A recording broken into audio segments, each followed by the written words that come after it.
And we're back at it once again, ladies and gentlemen. It's been a while. Um, for those of you that may be watching on YouTube, appreciate you tuning in. Don't forget, do me the favor. Let's try and grow this as best we can. I've been working as much as I can to get these keyboard builds in order because they are commissions. They're not my own builds. But that relies on a lot of factors, and I need to get keycaps and stuff like that. But we're good now. And I'm happy to announce that I'll be building a Monokei Hiro Special Edition, which I don't have gloves for. So this is going to be very, very interesting because the Monokei Hiro Special Edition piece is essentially like a full polished board, and it's absolutely stunning.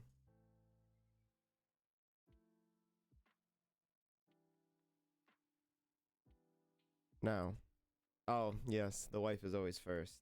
Um, I appreciate you, babe. Speaking of which, do you want your own perspective? You wanna call me, or you find looking at me through the stream? Let me clean up my glasses, and let me make sure that our stream is good on Twitch's end as well. Which reminds me, I need to post. Let me find here. Okay, baby. Let me very quickly just tweet out the stream link.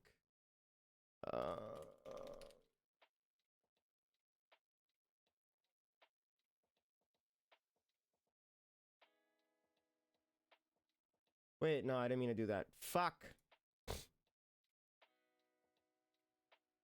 As we can see, I don't use Twitter. Did you change your title and commands? I did that, yes.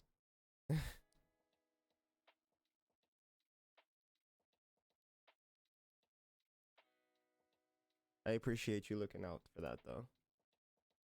Because I do tend to forget. Now, let's... I'm weak. You want an exclamation point heat too? There's the exclamation point heat too, right there. He's chilling in the back. He's knocked. He might pop into the stream later. We'll see what ends up happening. But for now, we proceed without the little cat.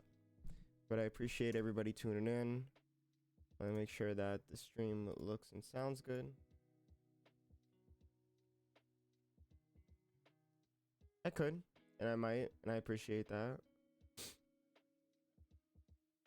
Ooh, we're 4 followers away from the 100 follower goal. Please consider following, guys. If you're on the YouTube side of things, please consider liking, subscribing, commenting. I try to reply as many as I can. For some reason, I'm not getting any audio on my stream, but I know you guys can hear me. So it's not me. Or, sorry, it's not the stream. It might just be my Twitch. What's going on there? Okay, so I can hear that stream. What about my own? What's going on with my stream?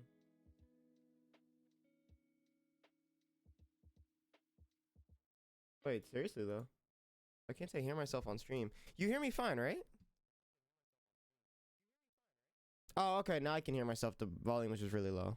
Oh, okay, now I can hear myself. Okay. I didn't realize that Twitch in the mixing was gonna be... Thank you. I appreciate you telling me I sound good. It's because the music is so loud that my audio was so low that I couldn't hear the stream on the same feed. But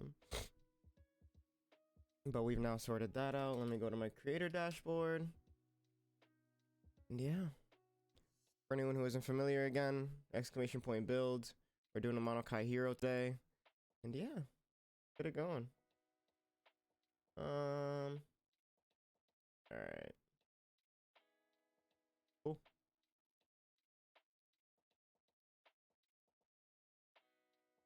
And then off to the side. This thing is heavy. We have the Monokei Hiro. So this is what you get when you order it with the Cabin, K-A-B-A-N. I'm assuming it's Cabin. The carrying case, you don't get a box. You simply get a bag wrapped around your carrying case.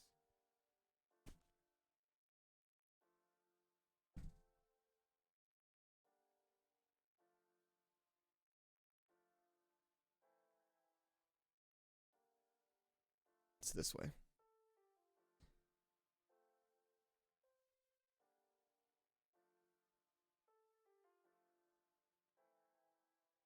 So, this is my second time opening this. First time is for quality control, making sure the client knows because this was shipped to my house. Making sure I show the client his board prior, make sure he's happy with it, and then going from there. Let me make sure my bit rate's good because apparently it's a little choppy, but I'm not dropping any frames. So hopefully we're good. Right now we're at 5.8K. And then we're at 1080p, so quality should be good. Shouldn't have any issues there. Shout out to all 4 of my current subscribers. Love and appreciate you all. Yeah, we're 1080p 60. Perfect. Nice. Let's keep this going. So inside, you get all your allotted accessories. We'll get to the top in a second. I want to kind of get straight to the board, get right to the meat of this, just because I do love how good the board looks. So we'll get to all these accessories in a moment. Now, I apologize in advance. Anyone this might bother. No, I do not have gloves. This is gonna get smudged. It is absolutely a tank. This the keyboard itself unbuilt has to be at least like 8 pounds. There's no way. It's outrageously heavy. I'm unsubby because no gloves. Thanks, babe. Thanks.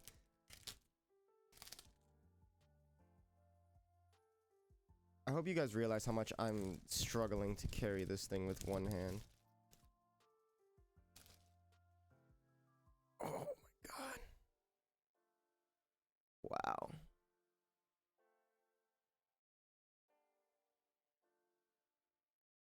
There go my fingerprints. And there's you guys. Yo, Monokei did not have to go this hard. This thing is amazing. And I'm sorry I don't have gloves. Oh lord. Clean it? Alright. Well. Luckily I wore the fuzzy hoodie today. So I can wipe it. Oh. Does that not want to come off? Okay, there we go. It just takes a little bit of elbow grease. It'll come off.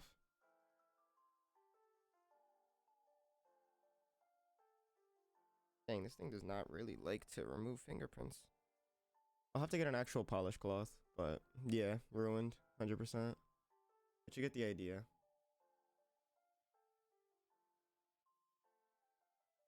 Polish PVD.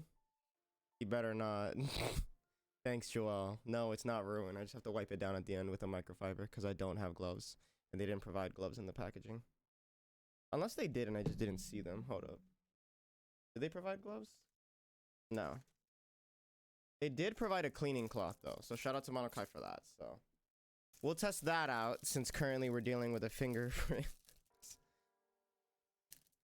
I'm weak. Treating it like my own keyboard? No, I just don't have gloves.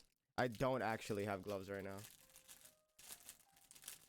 I wish I did. For something like this, I definitely wish I did. They give you a nice fabric cloth. Put that to the side. Yeah, the fabric cleans off any smudges or fingerprints. It does the job. So we'll have to use this like all over at some point in the build. I wish I had gloves. Nice nitro gloves. But just to demonstrate, we go to the back. Do I even have any fingerprints? No, I did wipe them off, but alright, let's give you a good demonstration. Let's go right here. Right? Now there's a fingerprint there. Doesn't really show up too much, but you get the idea. Wipe the piece down. And smudge be gone. And we're back to a super clean, super nice, polished PVD case. Speaking of, is that a defect? Let me see if I can pick that up for you guys. Let me see, will that come up? Let me see if the overhead cam can get it. I'm trying to show you guys that there's... Oh, yeah, you can see it here. See that line there?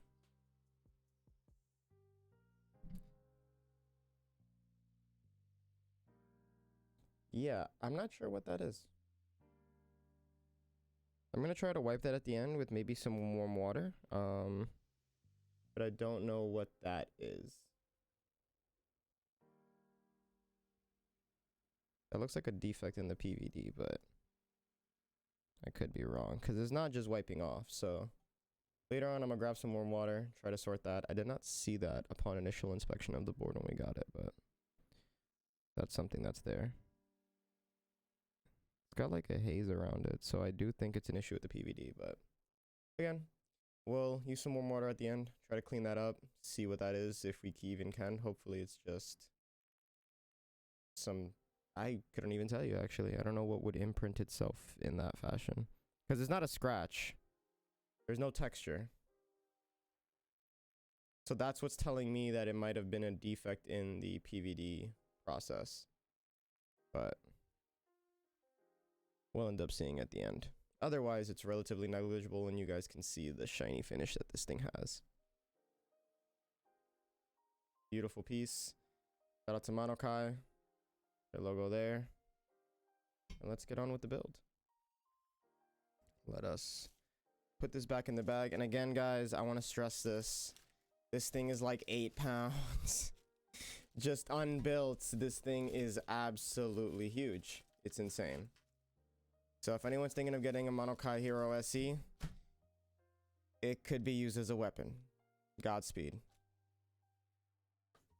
So let's put this back in its case. Let's get you guys back over to the shoulder cam. And then we can get to the rest of the accessories, which is what we'll really be dealing with today. Jeez. Oh, I accidentally hit one of my keys to change views. Now that's in there. Let's get all the accessories out and address those. Keyboard off to the side.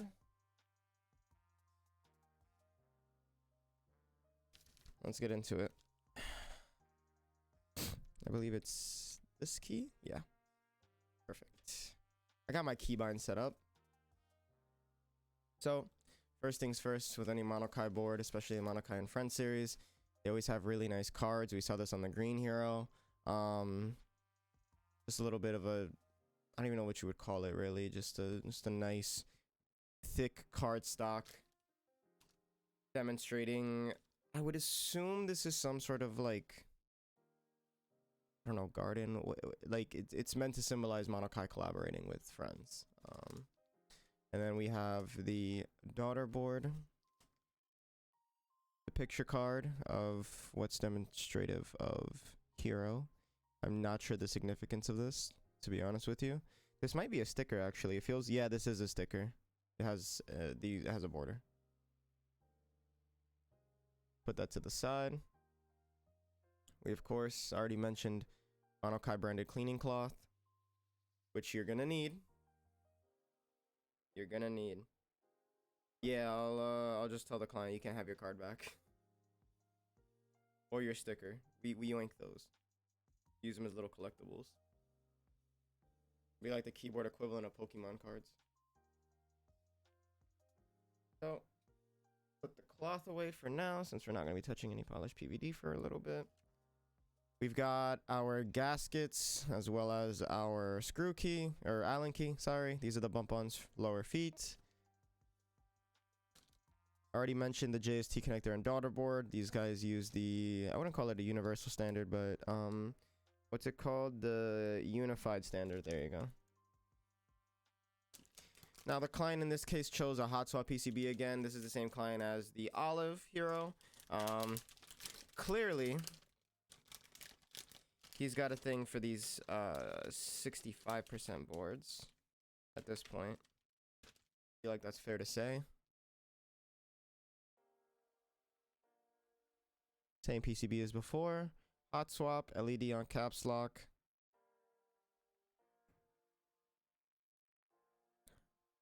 KL hot swap switches for anyone uninitiated. Best of the best. There's our JST connection. And then we have our plate and assorted foams. So we have a plate foam.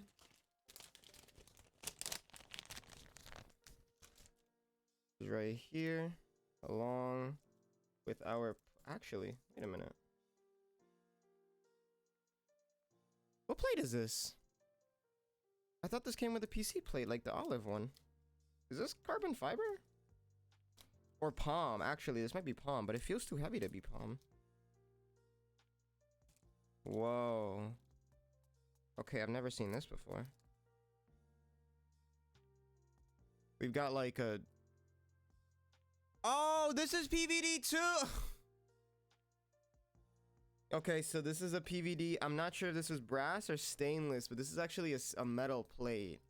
Now, Joel, are you in here? Are you in the chat right now? Are you listening?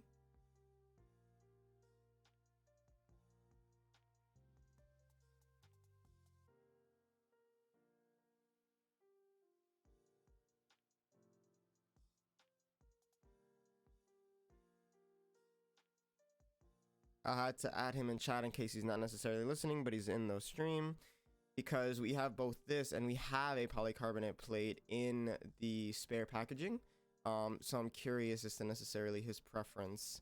For anyone uninitiated, I don't know if this is steel or brass, but generally speaking, steel and brass give a higher pitch, a higher ping to keynotes as opposed to polycarbonate or palm, which are plastics. They usually have a more muted sound. So it really comes down to a personal preference thing. Do you want a louder, tangier, kind of more reverby keyboard? You want to go for a metal plate. If you want something more muted, more thocky, more deep, you're going to go for something with plastic. I might have to go like beg my sister for some gloves, because now that I've seen the fact that we've got a PVD plate. Oh, Joel, so we've got this PVD plate. It's the same shiny metal as the case itself. Do you want to use this plate or the polycarbonate plate that you ordered extra? Because you did order an extra polycarbonate plate. Polycarbonate is also the same kind of plate in the olive one, if you remember what the olive one sounds like, or you currently are using it maybe. But those are our two plate options, this and polycarbonate. And then while he takes his time to decide on that, these are our foams. So I'm not gonna pull them out right this second because we haven't decided what plate, but there's a plate foam and a case foam. I will be inserting both. It's personal preference really. Not everybody likes that. But at least for the client in particular, he liked the plate foam on the olive, so I'm keeping that going. So that's the main question. What plate are we going with? PVD or poly? The polycarbonate plate is in storage still. Let's go with a little more sound. Okay, steel it, metal it is. I need to figure out what plate is this actually. Monokei Hiro SE. What plate is this?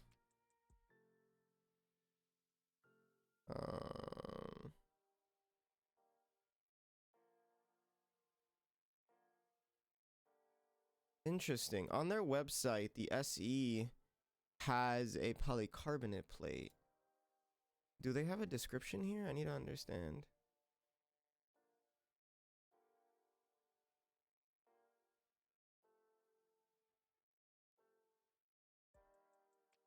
Brass plate with Bounty Hunter PVD finish. There we go. So yeah, so this thing unbuilt weighs 4 kilograms, which is 8.81 pounds. So I was right on that. And give me 1 second, guys. I'm gonna try to go. Oh wow, thank you, Joel, for gifting 5 subs. Jesus Christ, you love just being #1. Since we're gonna be dealing with a PVD plate, which I wasn't prepared for, I'm gonna be honest with you. I'm gonna go try and steal some gloves from upstairs from my sister. And I'll be right back because this is not something that's gonna be easy to clean. So I'm just gonna go ahead and get some gloves now. I'll be right back. Thank you again, Jaden3, for the subs. Give me 1 second, guys.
Okay. We have gloves. Nice color too. Now, how well will these fit me? Let's find out. Not very well at all, but hey, they'll work. They'll compress the hell out of my fingers, but they'll work.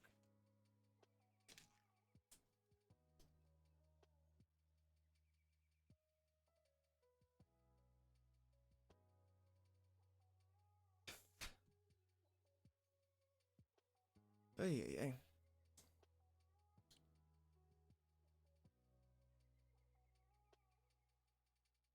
So, for anyone just tuning in, just established this live, essentially on the air with the client. We're gonna go PVD plates. We're gonna use plate foam, and then we're gonna start up with our stabilizers first. Now, this being a 65%, we only need, what is it, 4 stabilizers? It's enter, backspace, left shift, and spacebar. And these keyboards have 7U only spacebar options. So yeah, so we got stabilizer here, stabilizer up here, stabilizer down here, and then left shift. So this client, of course, only likes the best of the best. That's why you see me building special editions, a bunch of Monokais, TGR stuff. So what better than best of the best stabilizers in TX stabs? Anyone who's unfamiliar, these are the stabilizers you want. These are going to be the stabilizers you always want. There's nothing wrong with screw-in types. There's nothing wrong with other stabilizers. It's just, why use any of those when you've already got the cheat code, you know? You have exactly everything you would want here in a stabilizer, and it makes your life easier with the clip-in. It's absolutely amazing. So, this is a 7U kit. Keep in mind, again, Monokei Hiro keyboard. At least for hot swap, I'm not sure about solder layouts. Hot swap, 7U only. No other choice. Let me take my hoodie off. It's really hot, actually.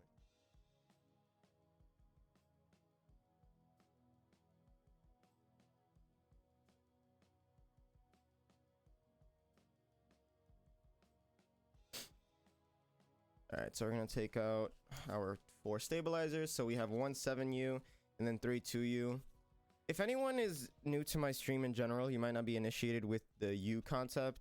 U just stands for unit. It's an arbitrary name for a length of measurement that refers to keycap length. So your small regular keys, like your letters, your arrow keys, stuff like that, that's 1U.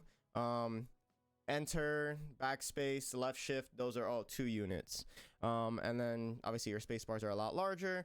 Most keyboards have 6.125 unit spacebar length. There's also 6 unit, and then there's also 7 unit space-bars. And unless you have something like a really crazy custom kit like the W1AT, you can get stuff like 8, 9, 10U stabilizers, but typically you're gonna be on 6.25 or 7. All right, all that's left in this kit is the 1 set of 2U stabs. We'll put that to the side, and we'll keep going. All right, so we're going to be lubing today. We're going to continue with the age-old XHT BDZ. For any of you who aren't familiar, very, very thick Krytox lube.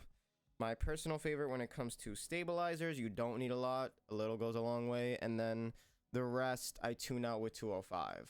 Since they're both Krytox PTFE. Actually, I believe they're PTFE based. What is this grease based? Does it say? I believe they're PTFE, but nonetheless, the 205 grade 0 grease as well as XHT BDZ are based around the same basic building blocks, but it's just a lot thicker. So any extra tuning I do with Krytox 205 grade 0. And we'll get to that in a bit, because that we'll be using a syringe for. Let me see if I can tilt this a little bit more. There we go. Much better. And then if you guys are missing the kitty cat, he's right there. Knock the hell out. I should get a cat cam. I should get a third camera with a super long like HDMI cord just for my cat. Whenever he's in his cat tree, which isn't always, but It's still currently early days for him. He'll probably sleep until dinner time. His fat ass.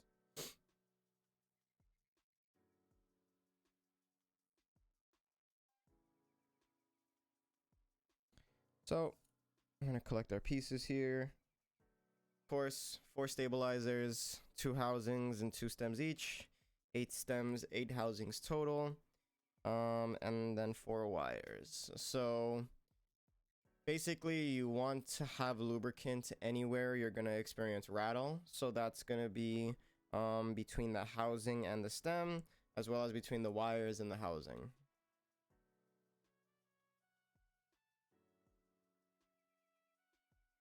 Alright, so grab your lube. Again, you don't have to use XHT BDZ. It's just what I like to use. And then you grab a brush of your choice. And then you get to brushing. So these are going to be all black, so it'll be easy for me to demonstrate for you guys what I'm talking about. So less is more. I used a really small amount here. Not much. You don't need a lot. And then just start working it on the inside of the housings first. Housing, stems, and then wires. That's the order in which I do things. These gloves are kind of slippery. Probably should have waited for when I was handling the keyboard, but we do have another pair of them, so it's fine.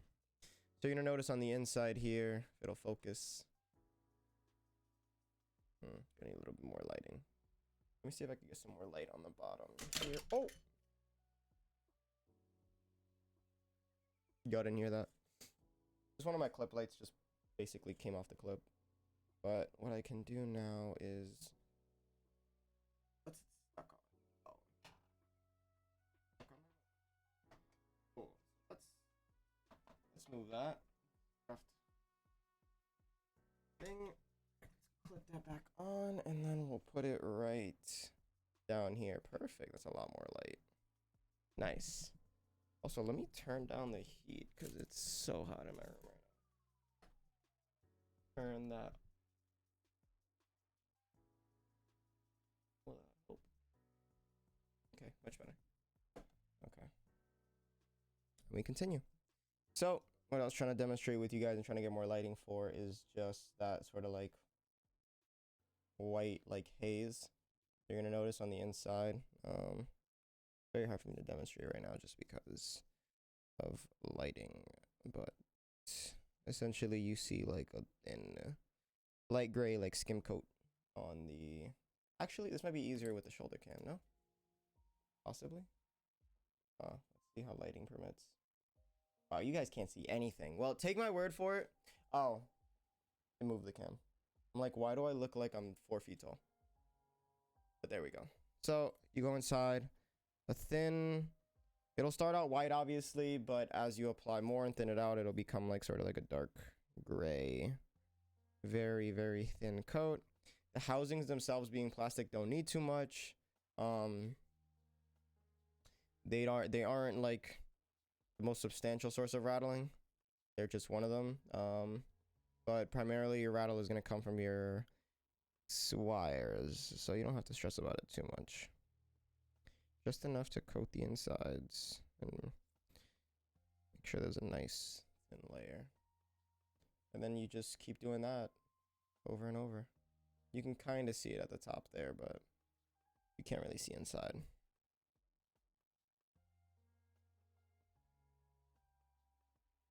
But as we get to this is usually the quietest part of the stream, tends to be the most calm as well, just because of the nature of the action. There's not really much in the way of active entertainment there. So yeah, how are you guys doing? How's everyone doing? Want to say thanks again for Jadette and anyone else who's able to sub or give subs or even just be present for the streams. You guys do like what you're watching, please do consider following. If you're on the YouTube side of things, subscribe, like, comment, do all that. It helps me a lot, especially with the way that the algorithm is set up. I'm getting a lot of views, but not a lot of what's the word? Actions, because they're technically called actions. So like where I have a nice audience and I appreciate each and every one of you guys. That audience could be greater if call to actions are done. And those of you who have taken the time to subscribe or like or leave a comment, I very much do appreciate it. I try to get back to all of you. There's actually one comment I can remember off the top of my head that I need to reply to on, I believe it was my Monokei Hiro build, the green one. I believe there's a gentleman there that commented that I need to reply to. But I've been called to act. Yes. I love it when you take action, that's for sure. Anyways, how y'all doing? I have had a relatively uneventful few weeks. I know it's been a while since I've streamed. I've mainly just been grinding Valorant and working. My day job, of course, because, you know, we need to pay bills around here. And working on my car. In Valorant, you guys will see more Valorant streams. Personally, I wanted to get to a point where I was comfortable with myself in the game to really continue streaming, because I felt like I was very streaky, very either best in the game or worst in the game, and I wanted to, like, you know, I don't want every bad game to be like a worst game, so just working on that. And yeah, right now I'm at Ascendant 1, finally got through Diamond, and I'll definitely be streaming more as time permits. Because not only am I dealing with my day job, I'm dealing with a broken Subaru again. Because as it turns out, I've been mentioning for months how I've been chasing weird bump steer issues, changing lower control arm bushings, changing sway bar lengths, basically changing everything about my front suspension, only to find out that my bump steer issue is caused by a loose ball joint, which was left loose by a previous mechanic who had worked on my car. The only mechanic to ever have worked on my car, because I don't let people work on my car. So yeah, that's fun. Really, really fun, but it's all good. We keep it pushing. We do our own thing, and I'm gonna fix the car myself. Through the grace of my brother, I was able to order a knuckle in advance instead of wait for my next paycheck. And then I will end up replacing that and hopefully not have any more bump steer issues. Because if anyone's ever dealt with bump steer, you know how terrifying it is. It's like practically ice skating on the road at times. Oh, man. 33:18, guys. Where does the time go? And that's EST, because I'm not sure who's going to be watching and from where. I am in the eastern portion of North America. Eastern time zone.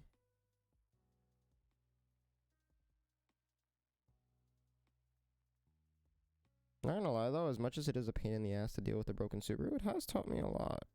So it's been fun. It's probably been the most complicated it can possibly get, so it's been nice in that sense.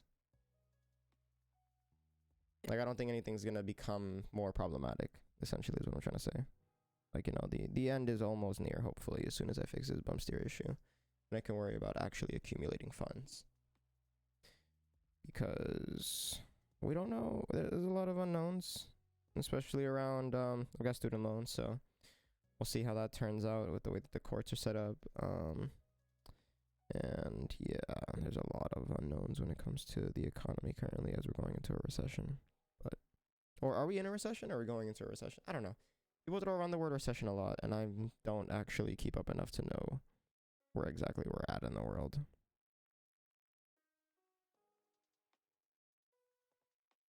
Alright. Then once you've got your stem, you put it into the housing, and you put them together, just like that. Now that lube will keep the stem and the housing. There's a little bit of tolerance between the two, right? You can wiggle the stem back and forth. So that lube will help compensate for that tolerance so that there's no rattling whenever you do end up pressing on them and moving them from side to side.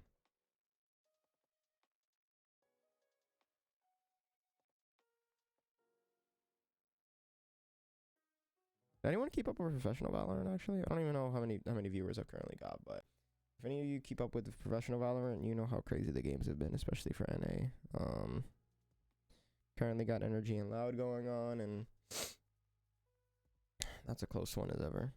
Got the old Optic Core against their ex-rivals, as always, because they can never really do much against them. Well, I shouldn't say do much. They were the only team to really beat them or contest them. And then being home crowd favorites. being in Sao Paulo probably helps a ton. Thanks, babe. I appreciate the support as ever. My main of support. Keep feeling like my head whenever I duck down to continue lubing is like completely out of frame, which probably isn't the case, but I don't really know. I just know that when I look up, I just feel like my chin gets badly cut off. Golly, I'm so tired. Got home way late at last night. Played Val. Last night was when I got to Ascendant 1 actually, and then we see the byproducts of my stupidity, being tired. I wonder where Justin's at. He might actually be still sleeping. I wouldn't be surprised. Because he's off today. Or he's at the gym, maybe. But he was up at that time with me playing Valorant, so.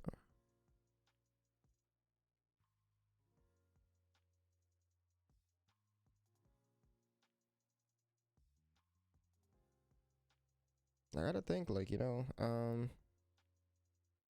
with the meta changing surrounding the game, because like every day some new tech gets found out, or somebody reveals something in a pro match, or people just get better at the game. It's just like trying to keep up is a lot, and I see why a lot of the pros ended up making Pro City, because ranked is a bitch. It's really hard to get a consistent level of play in ranked, which granted, lately I've been on like 10 win streaks, so like I've definitely seen the better of it, at least as of late. But in general, those bad games are terrible games, because you just end up with teammates that are just straight throwing or toxic or just refuse to calm. Like, there's no way that you're Ascendant or Diamond without a mic, right? Like, there's no way you've gotten this far just solo queuing, no mic, no comms, no teammates. Like, it just doesn't make sense. And that happens way too often. Like, at least comment text chat if you're gonna go that far to just mute up or you can't afford a mic. Like, jeez, it makes it so hard in a team-based game to be able to play without really good communication. And people don't always want to communicate. And it's just like, you know, like that's fair to them. Like, I'm not trying to take away anyone's personal autonomy, but in a game where the main focal point is communicating and actively working against another team of 5, it's like, okay, we kind of need you there, bud.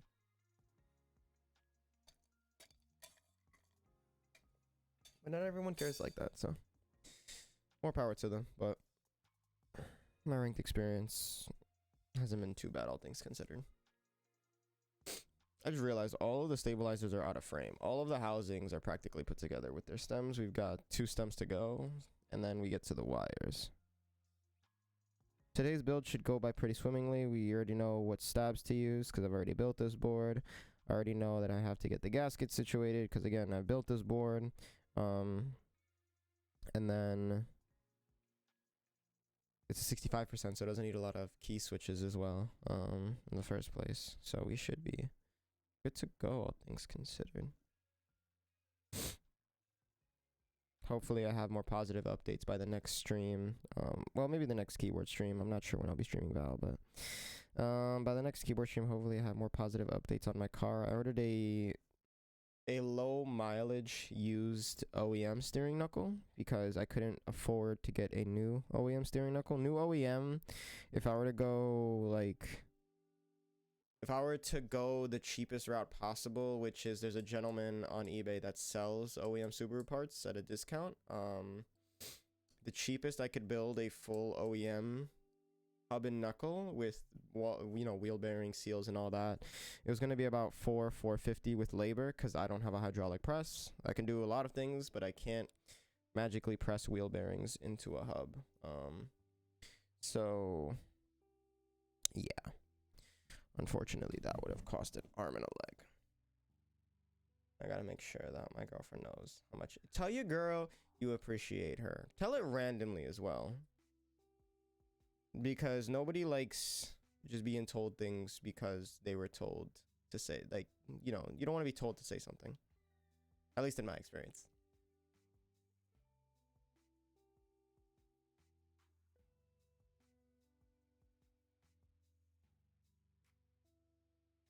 And then for the wires, guys, the only differentiation between a wire and a housing in terms of lubing, it's the same general process, but you're applying a lot more lube.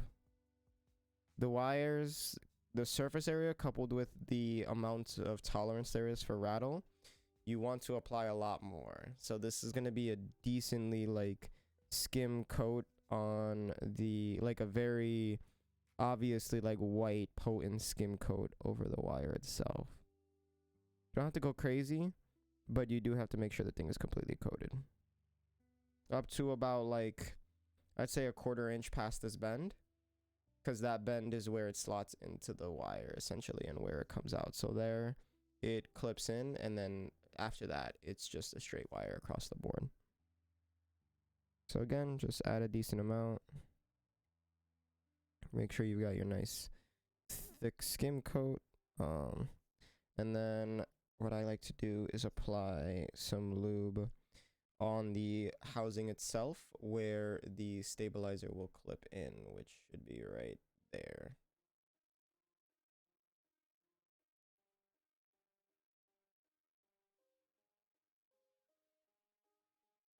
Like Picasso in this bitch.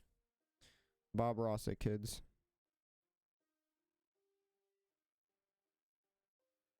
Like you're painting happy little trees, happy little lube trees. Okay. There's one end. Let's get to the next. Does Twitch still have the Bob Ross channel marathon thing going, where it's just always playing Bob Ross episodes, or was that a limited time thing? Does anyone know? Because I remember that being a big thing for a little while, but I don't remember if that's still going on and the hype just died down, or if they were having that for a limited time. I'd imagine it's for a limited time, right? There's no way that they have enough money to justify just constantly rerunning those. Because they still technically have to pay licensing, right? Amazon doesn't own Bob Ross, from what I know. Or at least his, you know, his legacy in a way. I wonder who does have the rights to that. I would hope his family, but who really knows when it comes to Hollywood and all that. So again, nice thick skim coat right there. And then we're going to add some lube to our stabilizer housing, where it'll actually clip in.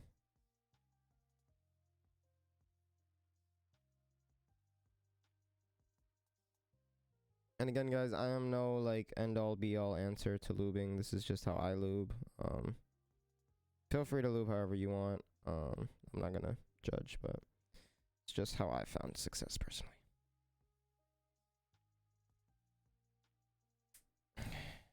There we go. Now we have a fully assembled 7U stabilizer or spacebar.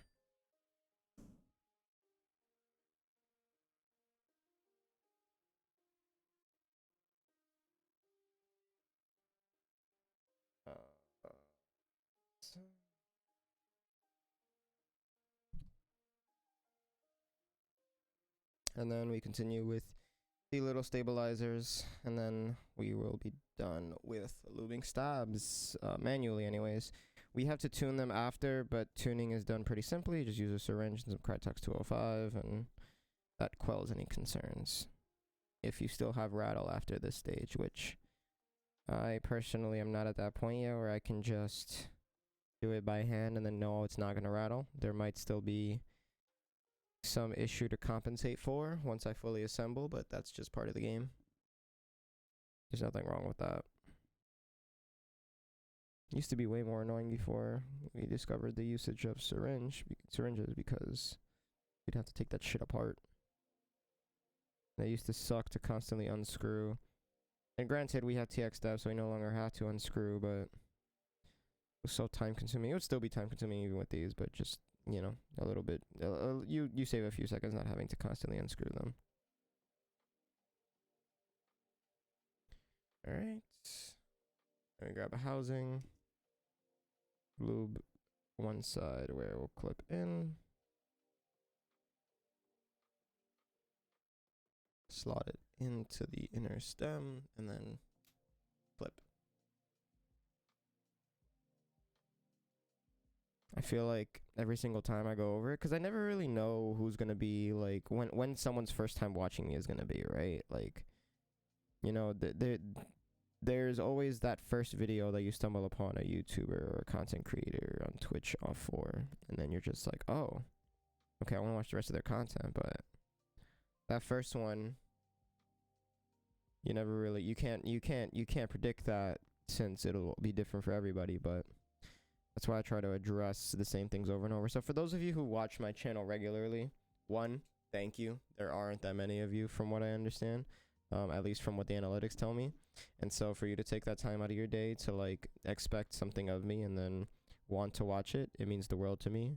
That's why I do this at the end of the day, just to be able to provide that for other people and enjoy myself while expressing myself on stream.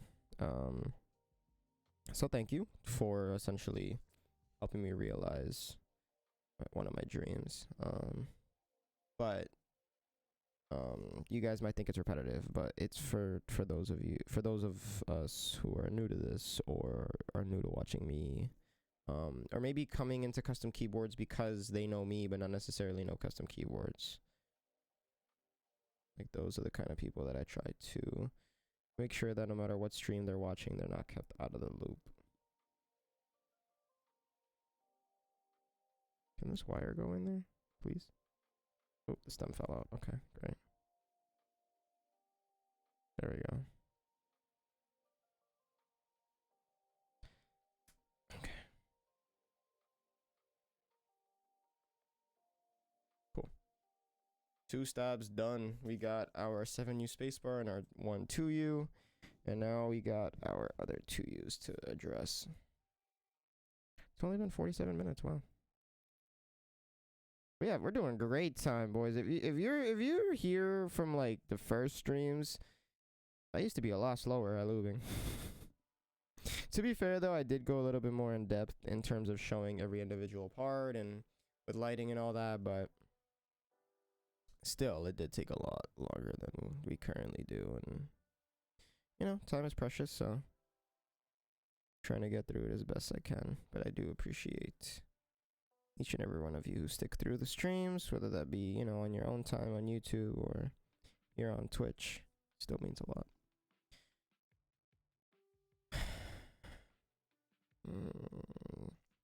Okay, let's clean up. Let's do a little bit of lube where we clip in. Make sure I'm not blocking anything. So again, a little lube on the housing where the wire will clip in. Do 2 keyboards. 2 in a day, yeah. That'll be a day where I literally can't do possibly anything, because I'm just gonna be stuck in front of a keyboard fried all day. I'm gonna get off. Oh my god, this thing is so stiff. So I'll finish that point in a second, but one thing about TX stabs that I do like, I don't necessarily think it's a negative, but is kind of annoying, is just how good the tolerances are on the wires and housings. It is so hard to press them in sometimes, and I'm trying not to break anything, because again, we're dealing with plastic and thin metal, so you can bend stuff and cause warpage and crack stuff. And granted, you know, it contributes to the great feeling of the keyboard, but like with TX stabs with the tolerances, but sometimes it can be too much of a good thing. Granted, I haven't had any experience cracking any of these, but I'm sure someone out there has. But yeah, to the point of doing 2 keyboards, I would love to, but I would also love to see my girlfriend. So, you know, we'll save it. We'll save the second one for another day. We've got 3 keyboards in the closet. Jadent, Joel, if you're still here, I do need keycaps for 2 of them, since all I really have left. Okay, I just dropped the stem into the lube. That was excellent.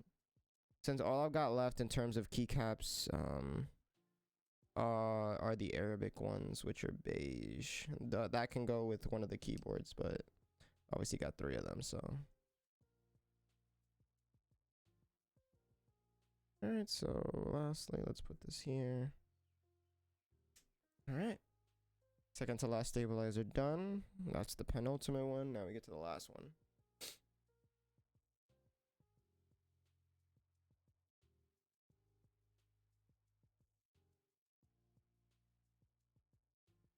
once I'm done lubing, I am gonna switch gloves just so that in the event that these gloves have lube on them, I don't get lube on the keyboard, because that would be harder to clean off from the PVD.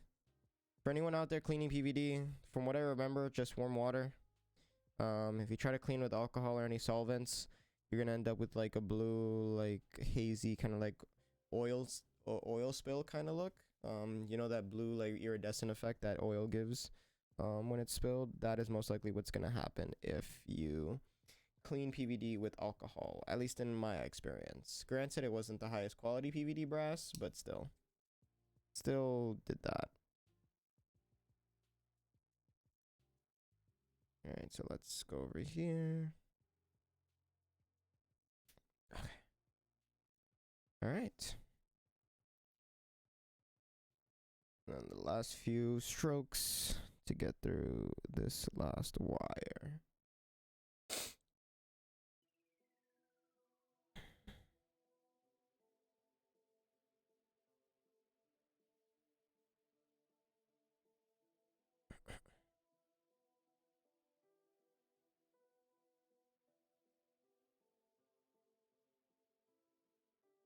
Alright, almost done there.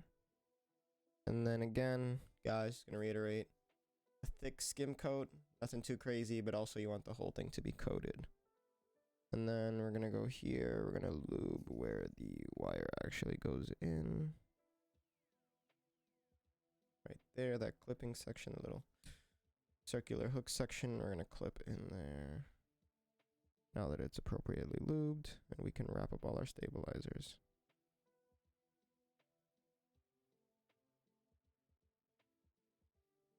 Okay, there we go. All right, and we have 4 completed stabilizers.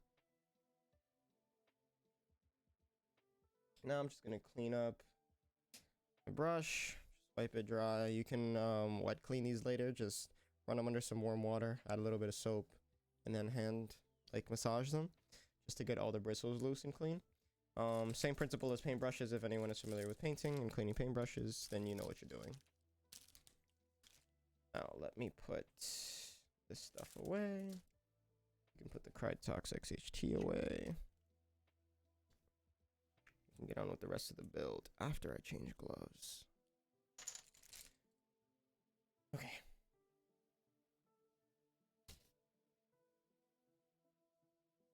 This thing really compresses my hands. Feels like a second skin being released. And then we have 2 fresh ones here. Actually, let me get the PCB real quick.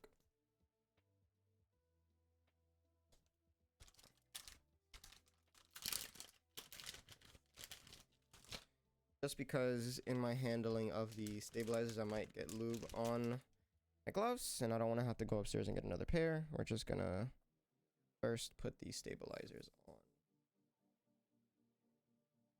Do it there. So first up, spacebar, gloves aside.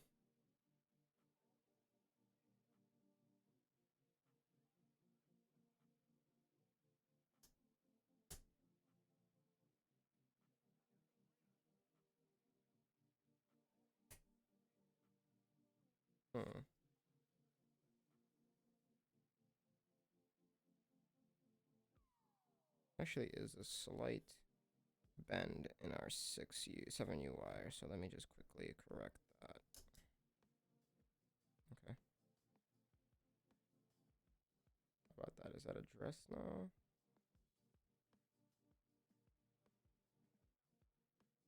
Better. Take this out. And then...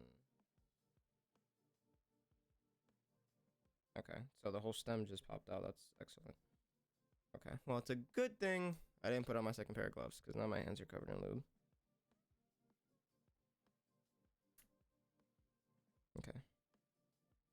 Oh, let's address that bend again. Okay, we're good. We're straight. Well, the wire is. Yep, wire straight now. Good. It's one of those things that you have to look out for, and one of those things that you notice after a while. Some bends are going to be more obvious than others.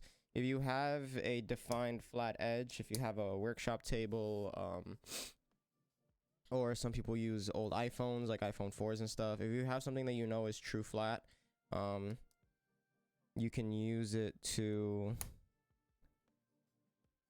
check your stabilizer wires for straightness. Typically with TX stabs, I don't go that far, but that is an extra step for someone who wants to be incredibly diligent. Typically, TX stabs don't come bent, at least in my experience. Obviously, I don't want to say that as a whole. I believe I might have bent that wire myself when I was putting in the stabilizers to the housing because it was so stiff. But you know, the wire is long and thin, so it ends up bending. So our stabilizers are in. Now what we got to do is on the back, you're going to notice, if I can get the lighting correctly, these triangular portions with the gap in between, you fill that gap with essentially these little tabs. And what that'll do is it'll make the two triangle halves expand so that it's by friction holding itself within the plate, so it'll never pop out.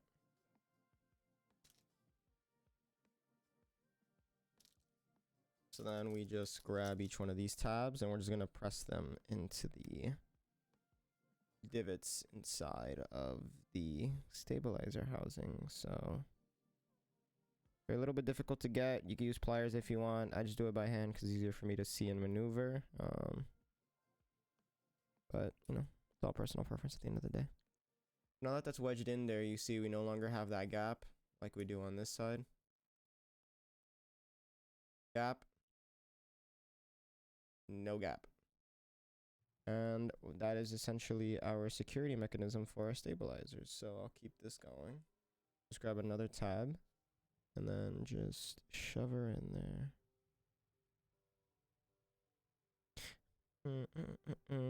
If you guys look at my older videos, my first time actually building with TX tabs, I didn't really know what these tabs were for. I had to retroactively go back and add those tabs to those keyboards later once I discovered that, but it's all good. So long as we're able to learn our mistakes and correct them in the future. That's all you really care about. So, same thing as the lubing process. We're just going to rinse and repeat 8 more times. Well, I've already done it, what is that, twice? Yeah, so 6 more times, I should say. 8 total. Is this stabilizer all the way through? Because this one isn't really pushing down. There we go. Gotta push it down a little bit more.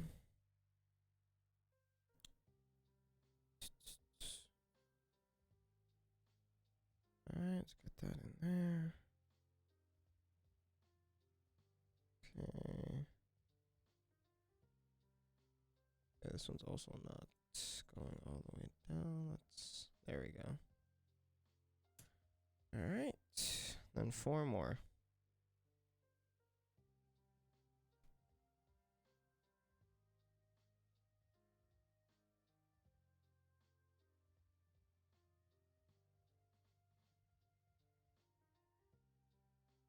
Okay.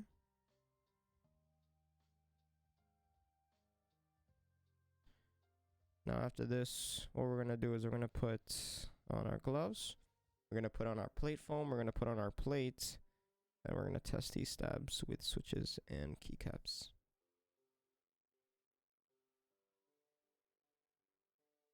Alright, last tab goes in there. Shit, dropped it. Goes there. Please enter. There we go. Alright. Now that all the tabs are within their respective regions, I'm going to put these on.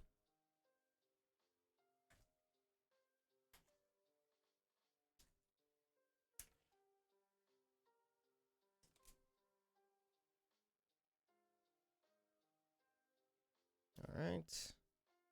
Got my compression gloves at this point for what these are. They're incredibly tight. But hey, they'll do the job at least for this special edition keyboard, because polished PVD is a pain. Alright. Get our foam and let's get our PVD brass switch plate.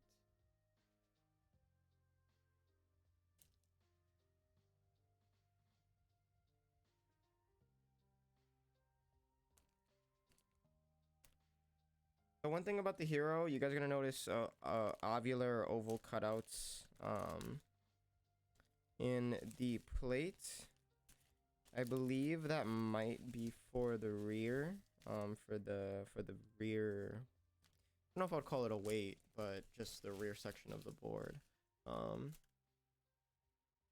Because if I recall correctly, this is only gasket mount, but we'll have to double check that. I have built one of these. It's just been a little while for me to remember.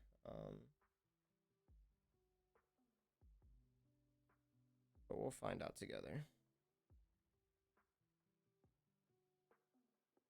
Alright, so we've got our plate foam on. Now we have to release the plate from its wrapping.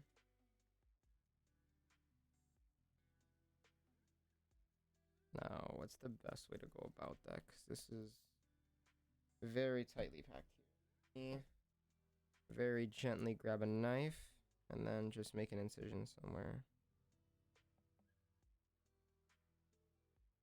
Okay. Be a good point, starting point for me. And then just work my way around this.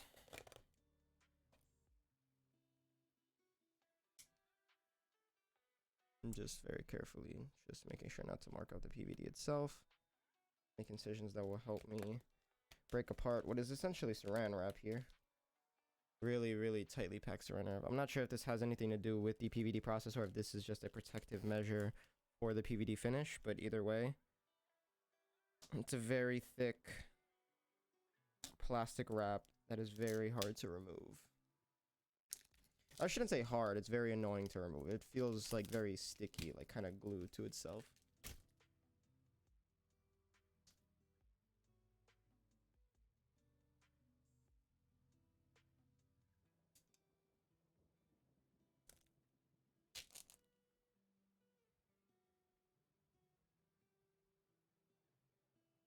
Another blemish. I'm not sure how long I'm gonna be able to show you guys, but there are like lines. Like, okay, there you go. See those two lines there? Yeah, I'm not sure what those are. Oh, they're wiping off, so I guess they're not that big of a deal, but...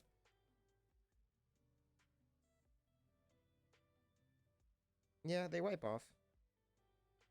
I wonder if that's just from the plastic wrap, but... either way. We'll wipe this down when I get it out. Let me just fully remove the condom, essentially. Because what the hell is this thing? I genuinely want to know what this material is, because this is insane.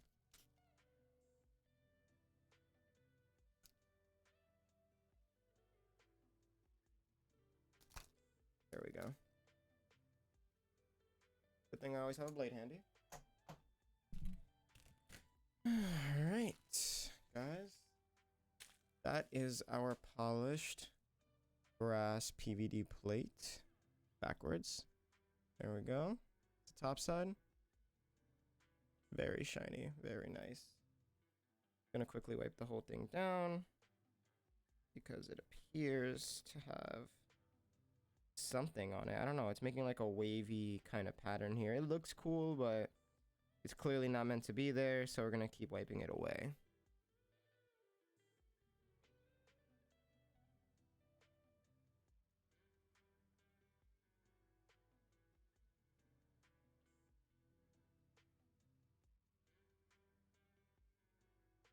Really wonder what that is.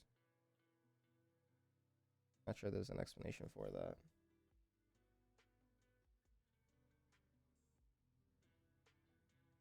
I don't think I ever... yeah, I didn't. I never reposted my own stream. That's interesting. That should have been something I did.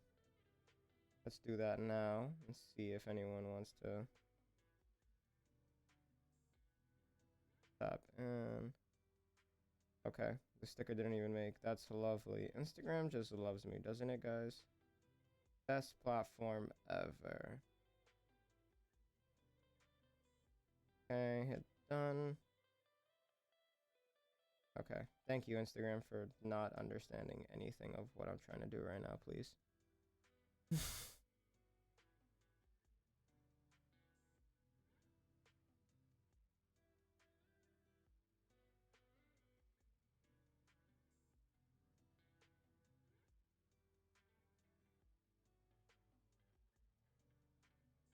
Okay, there we go.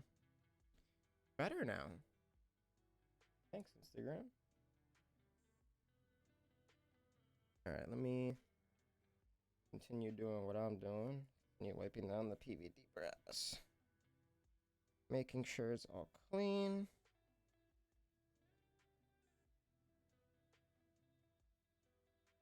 So, like most keyboards, you guys, if you're familiar at all, you build a core, which would be your plate, switches, and your PCB with your stabilizers, and then you put that all into the case. Same situation here.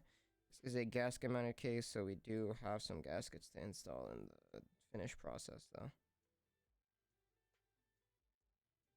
Nothing too particularly special.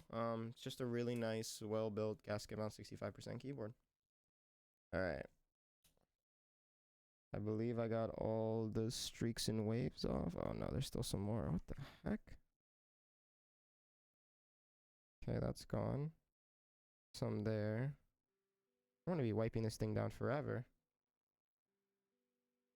It's not even like these are marks for me, which is the, like, if I had marred this up, if I had put a bunch of fingerprints on it, okay, whatever, but this to come from factory, granted, it's not really something that's going to be seen, but it's one of those things that, being that this is not a board that is mine, this is a finish for someone else, they're going to be looking at me for that attention to detail, and I don't want to disappoint, so I'm going to get every last bit off.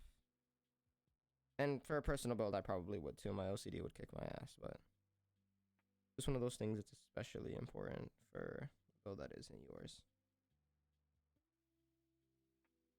It might be a preservative oil for the PVD, so it might not necessarily be something bad, but it is just still something annoying to clean up.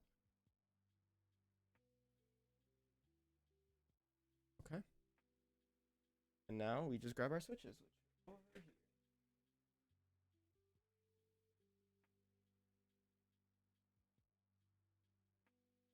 So, Gazzew Boba U4TX. Not really much to say. Proprietary Boba plastic blend. It has a long pole similar to the original U4Ts, which are a silent switch, but it keeps the same style as the U4T, where you have that nice stock on the upstroke and it has the same tactile bump. So it's a middle ground between like thocky and quiet, and it's hopefully going to be rather pleasant for the client. Though he does typically use linears, I am trying to see where his tastes lie on tactile. So that's why the last few builds have been tactile. Granted, one of them was my own, but prior to that. So far, I like their feel. They are completely stock. Got these from Swag Keys. Not affiliated, not sponsored. Would love to be, though. But yeah. Now we just start populating some holes. Okay. For anyone ever using, I mean, it's important for a solder build, but not as important. Make sure your pins are straight whenever you're putting the switch in. Like I said, with a soldered build, you kind of have the leeway of like, okay, it didn't go through the holes, so just bend them back, put them in. With a hot swap board, you could possibly damage hot swap sockets. You could probably damage the leaf inside too. Again, there are associated risks with a solder build as well, but they're just not as prominent when it comes to the switches themselves as a hot swap board. Because the last thing you want to do is damage a socket, then have to like mil max or solder some janky way to get a switch to work.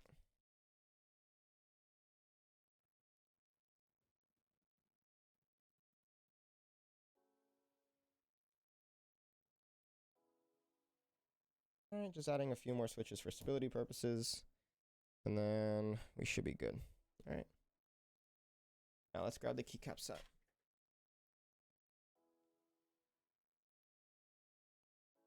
Forgot where I put it for a second. GMK Agent 01, brand new in box. This was again purchased by the client.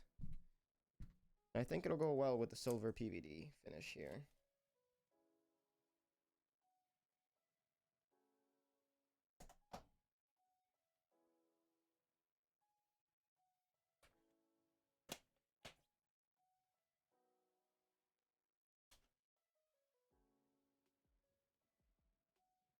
Oh yeah, this is way better.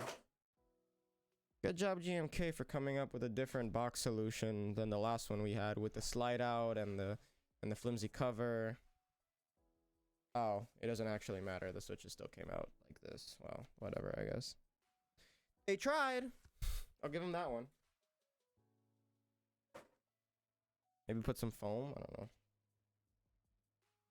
know. Ooh, eliminate. That's a cool key. But yeah, this is GMK Agent 01. It's navy blue, light blue, and a nice like pale kind of like white off grayish color. Yeah, let's get to our, actually wait, does this have a 7U? Yes, it does. Okay. I did not check if this kit came with a 7U spacebar. It was just what the client had ordered, so I was just like, okay, we'll use that.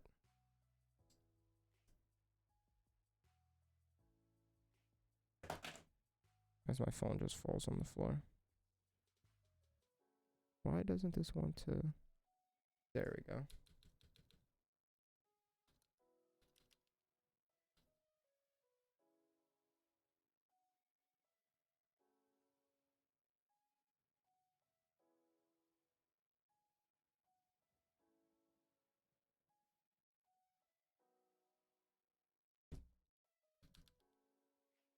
Okay.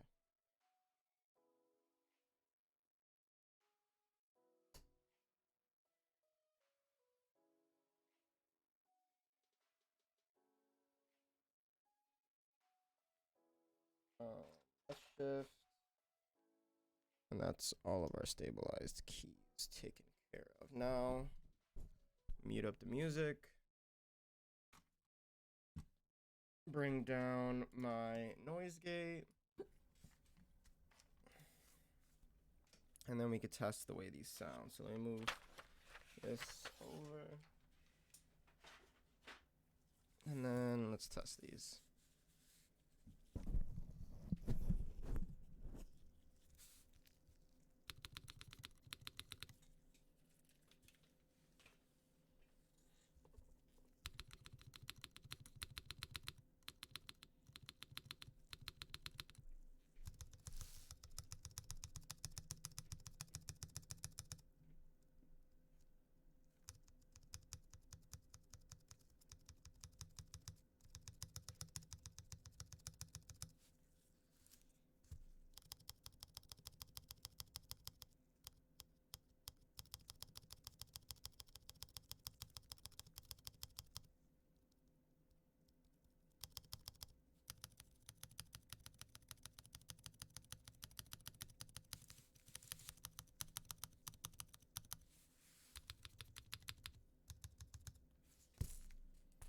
Okay, so overall right now, spacebar is definitely the worst out of all the switches. But in general they're not bad. There's a little bit of an issue kind of trying to detect how much of the audio coming through is the switches and how much is the stabilizers, but just to be safe, I'm gonna add, well, I'm gonna definitely fix spacebar. I'm gonna add a little bit more to the left side of shift, and then I'll add some more to these two as well, though these did sound good already. Actually, I'm not gonna do backspace. Enter needs some more on the right. All right, so what we're gonna do is we've got a syringe here filled with Crytox 205 grade 0. And then we're gonna lift up the stabilizers. On the back of each stabilizer, I'll show on the overhead. On the back of each stabilizer, there's that small hole there. You see that light? You're gonna put the syringe in there and just put in some lube. So let me see if I can show you guys in a way that's visible.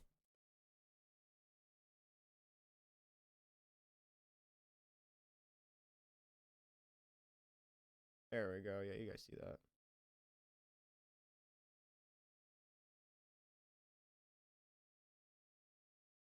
So that, generally speaking, is what I'll be doing to all the stabilizers. I kind of overfilled these for the sake of demonstration, but that's what we'll be doing.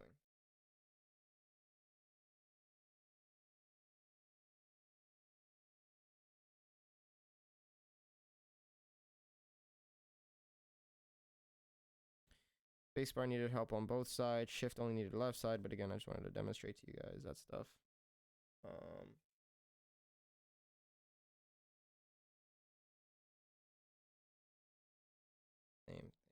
space bar. Over there. Oop. There. And then here.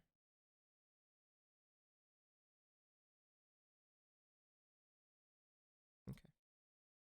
And then I believe I said right side enter. Oh, shit. First time I've ever done that one.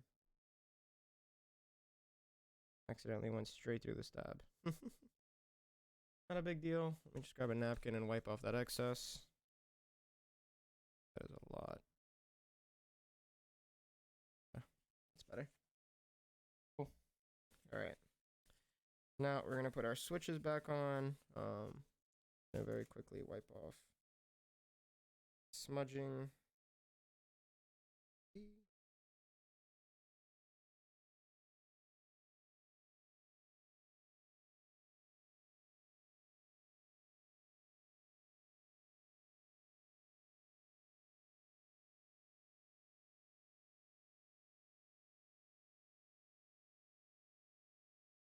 All right, and we're gonna do one more audio test now. So let me add back our space bar.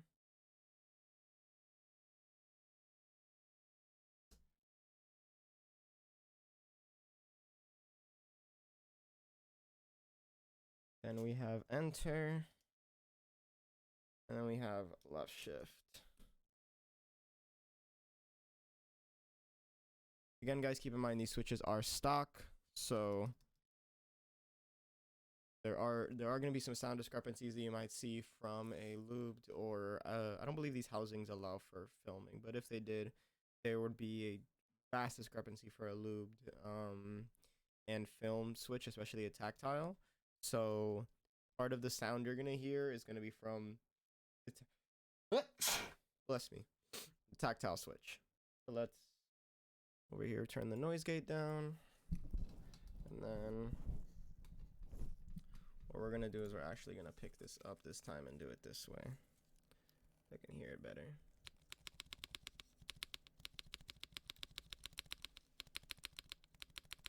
Okay, right side spacebar needs more. Left side is good. Thanks, babe. Left shift is good. Enter's good. Right side backspace needs. So right side backspace, right side spacebar.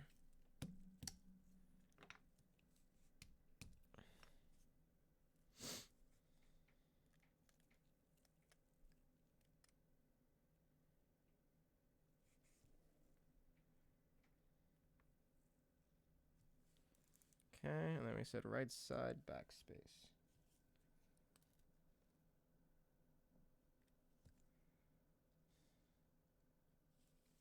Okay. Right side backspace, right side enter. Fully lubed. Right side space, right side backspace. Not right side backspace, right side enter. I caught myself there. Let's put these back on.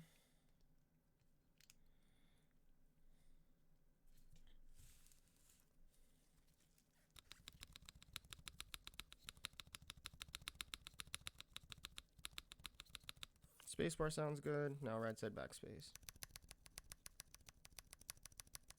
Good.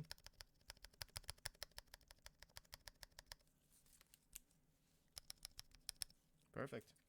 Okay, now I'm going to wipe down the PVD finish one more time, and then we'll add the rest of our switches, and that's practically the build there. All that's left after that is keycaps, which is going to take me a while because I'm kind of playing 52 pickup with that, but still, we're good. So let's just get at it.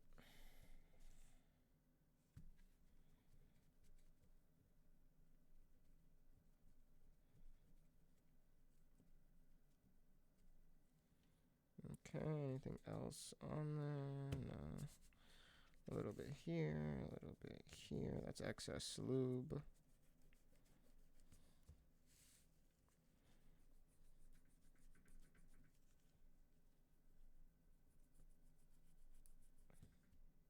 There we go, that's all clean. Any other smudging? A little bit here.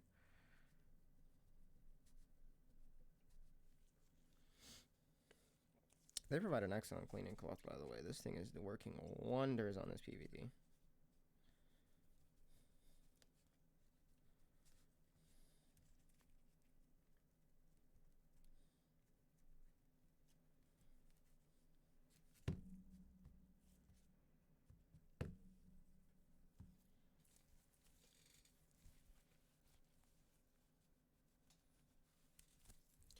Trying to get a little bit of the lube off my fingers, but now we add the switches. So we've got our collection of switches here. Just gonna sprinkle some on the table, and then we slot them in. So again, make sure every time you're checking your pins, making sure that you don't have any bent pins as they're going in, and then you'll be fine. Otherwise, a hot swap build is very, very easy. It's just a matter of making sure that all your pins are there. All your ducks are in a row, essentially.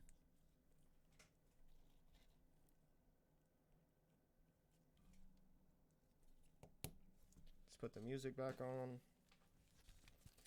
And let me refix my noise gate since we're no longer doing a sound test. There we go.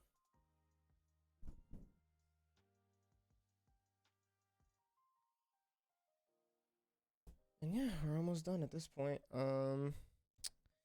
Probably gonna take a little bit more time just to get all the gaskets properly done. But other than that, the build itself, that's really it. That one felt weird going in, but both pins are coming through.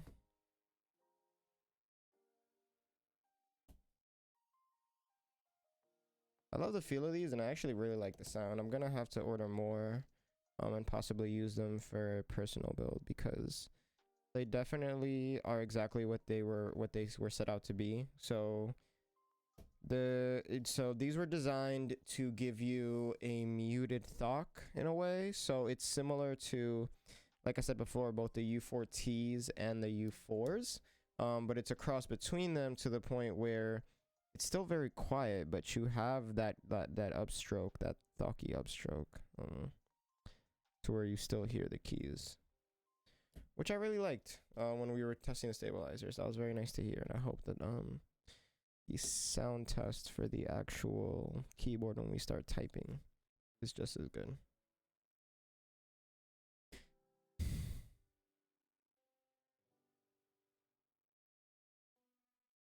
It's crazy that an unbuilt keyboard can weigh 9 pounds at 65%.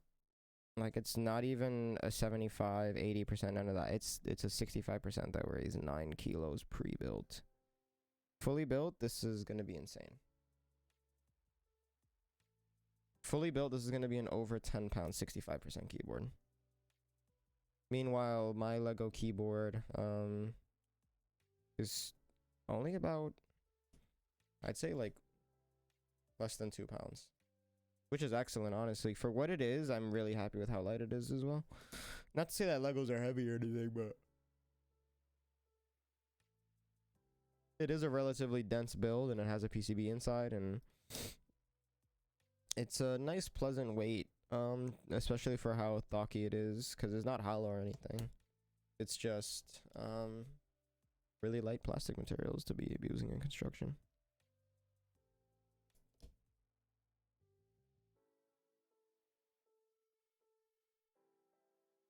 Okay, that pin is severely bent, so let me use this to prop it up.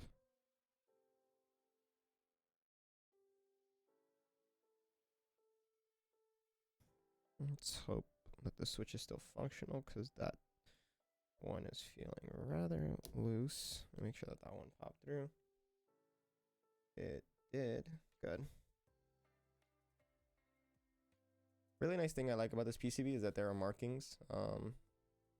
I'm not sure how well you guys can see, but above that hole, that little white mark that I'm pointing at, those are silk screen markings that correspond on the back as well. So they're just numbered. It says MK whatever number.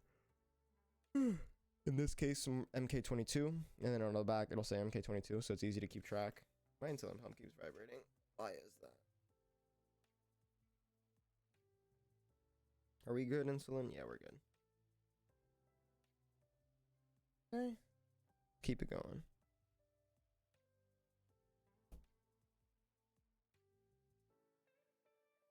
Monokei has never disappointed with a keyboard so far, and I'm pleasantly.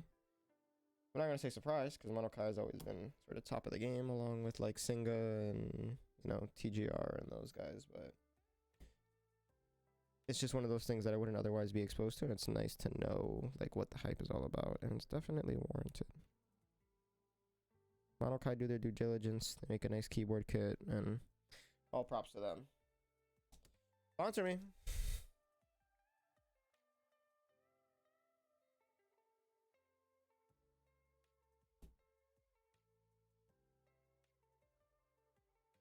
Okay.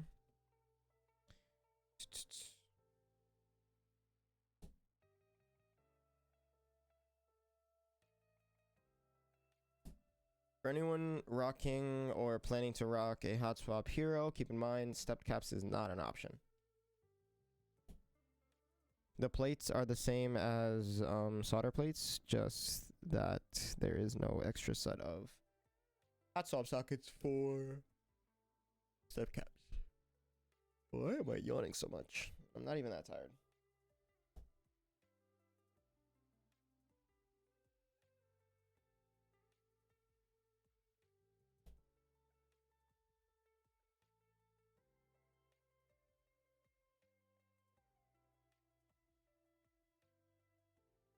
Better.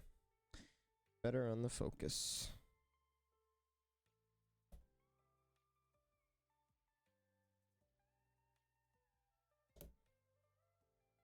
For anyone just tuning in, we're almost done here. You can do exclamation point build to find out, but for a quick synopsis, Special Edition Hero, finished in polished PVD. Polished PVD brass plate. I actually need to update. Now that I know that this is polished PVD and we're not doing polycarbonate, exclamation point build is a little bit inaccurate. It's going to tell you that's a polycarbonate plate because that's what the traditional heroes come with. It's actually a polished PVD plate, brass to be specific. I don't know if the kit itself is full PVD, like polished brass, the full board itself, but it's some type of metal and it's polished PVD.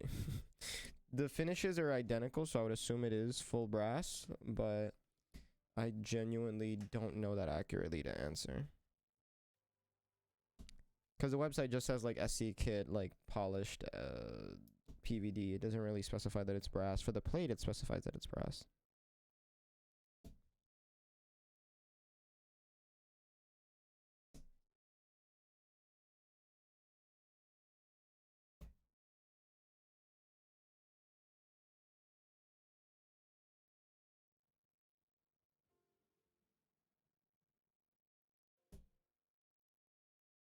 Alright.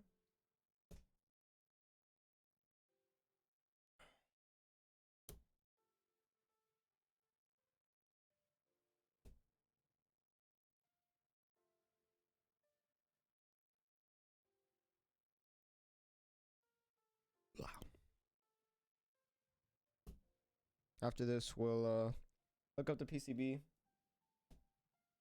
test it thoroughly, and then put the case together.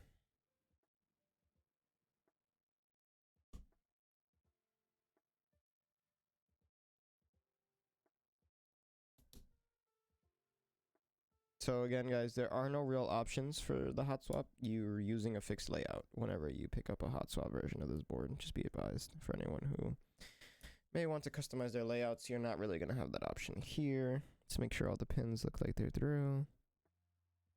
Bottom row is good. Next one after that looks good. Yep, looks good. Next row after that. Good. Second row.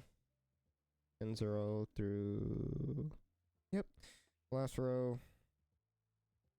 Okay. Alright. Now let's see. Are there any blemishes that need to be really cleaned up? No. The polished PVD looks good. You guys see anything?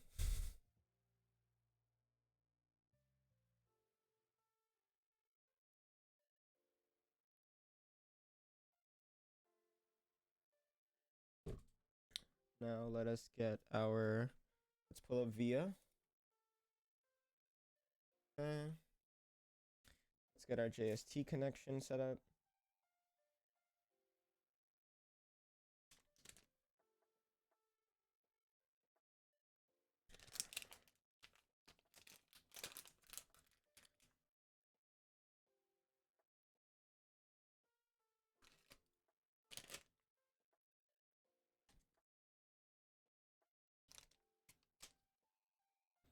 Okay, so one end will do this. Actually, this bent section should probably go to the PCB.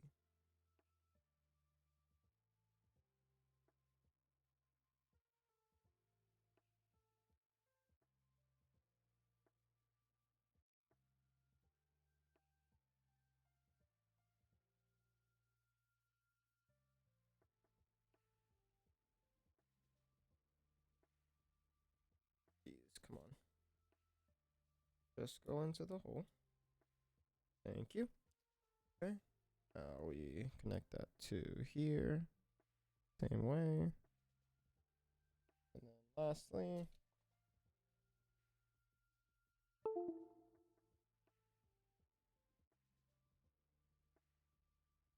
hello?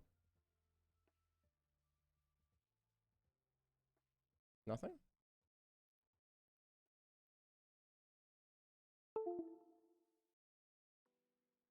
That's interesting. Let me do the key tester and see if anything comes up.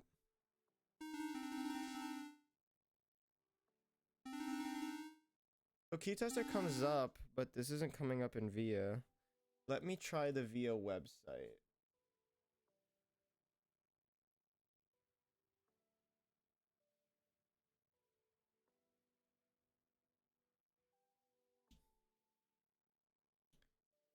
Okay, let's go to VIA.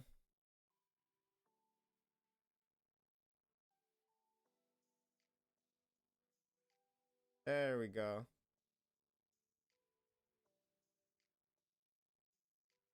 Okay, let me put on main monitor layout. Okay, so far we've got W not working. That's okay. We'll just check that switch. Make sure that the pins aren't bent. If they aren't bent, then we'll switch the switch out. If they are bent, is the light working on caps lock? Can't even tell. Whatever. The light's arbitrary anyways, because the plate blocks it, but let's just very quick.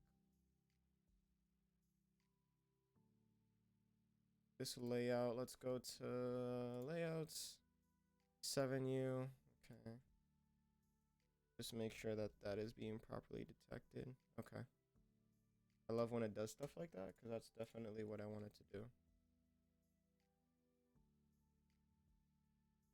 Okay, so just W key isn't working. So let's pull that out. Our switch puller here. Oh, whoa.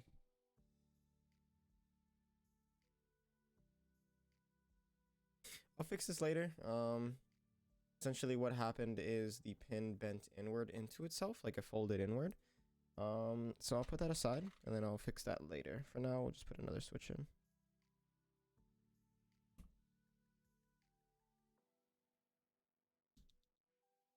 All right, and now you guys can see that that's working just fine.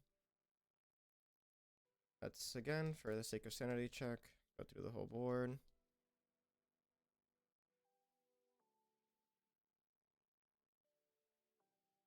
Make sure you guys can see well enough. Okay, keyboard's fully functional. There's no configuration that needs to be done. Left control, left Windows, left Alt. That's our F key. Right shift, left shift. Home, page up. I might have to change the right side to correspond to the keycaps, but other than that, we're golden.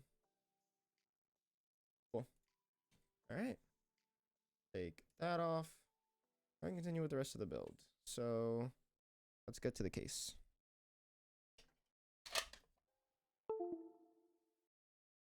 Let me plug in my keyboard for now. Okay. Put these switches aside.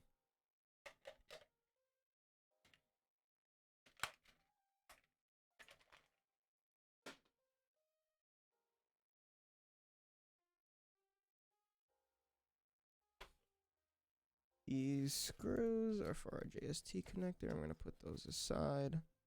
And then I wasn't supposed to actually grab these keycaps. My ADHD is just kicking in a little bit, so let's get to the case here. We got our foam. We can put the cord to the side. Then we can bring over the bludgeon device that is the case itself. Okay. Switch puller, keycap puller.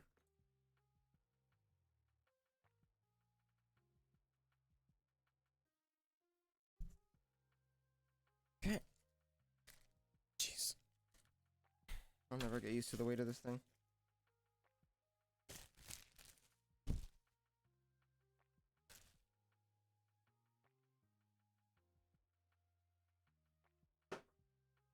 Oh. Boy. Alright, guys. If you didn't see it before, you get to see it now. PVD, full PVD, polished, 9-pound almost case here. Oh, there's me. Got the Monokei logo there brandished. You guys get to see yourselves. Right there, that's you. Hear that camera. It really does. Let me just quickly wipe it down so that none of that smudging gets spread around. Then we proceed.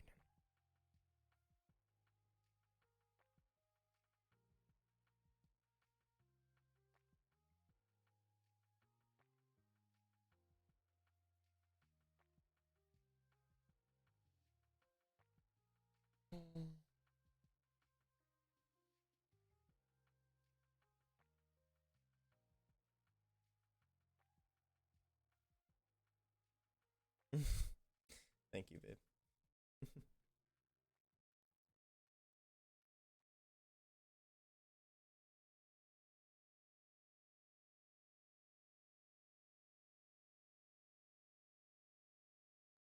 Towards the end, even with the smudges, I'll get some warm water.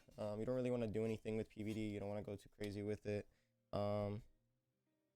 I'll of course double check before I go ahead, but if I recall correctly, you just want to use some warm water. Nothing heavy, no solvents, no alcohols, nothing like that.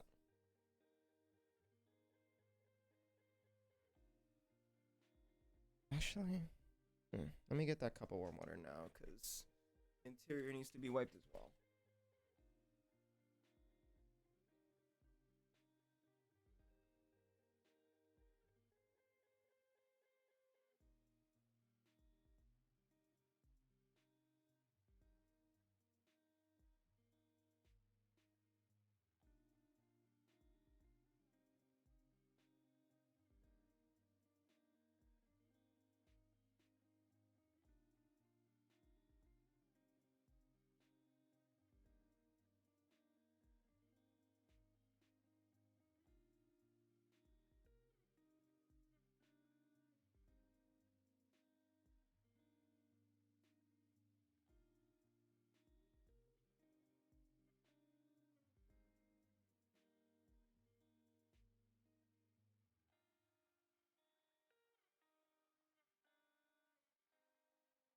Alright, I had a little cup of warm water. I also got myself a Korean plush IGSM microfiber. Let's see if the microfiber can get this stuff off. Actually, I might not even need the water. The microfiber seems to be doing the job.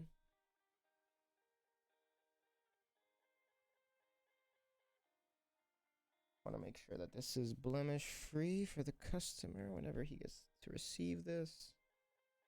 Oi! Alright, let's see. Will this remove the little streaks at the bottom? Let's try the rougher side first. Helping for sure. I don't know if it's getting everything out, but it's definitely helping. Oh, yeah. Still gonna try warm water for that little mark that's there that I mentioned earlier. Little bit.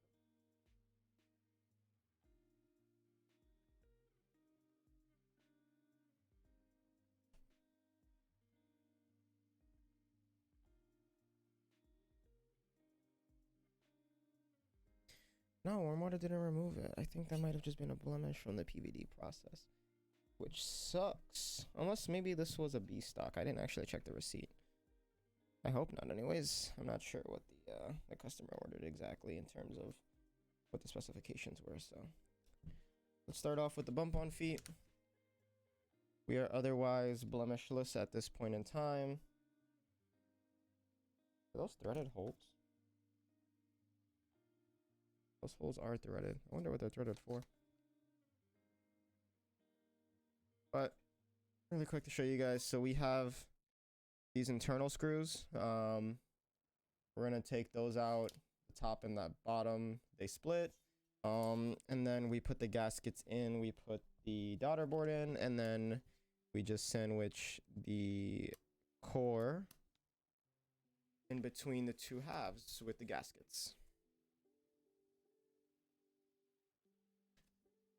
So very simple process. If you ever built one of these before, or a gasket mount in general. Got your gaskets, and then lastly we've got our little bump on feet with our little Allen driver. I'm probably gonna just go grab my iFixit tool instead of using their built-in Allen driver, but I'll see how it is. Maybe it'll help with torque distribution, because these are very small bolts. You don't want to over torque them. So we'll see. One of the problems of wearing gloves is being unable to really use my nails too effectively.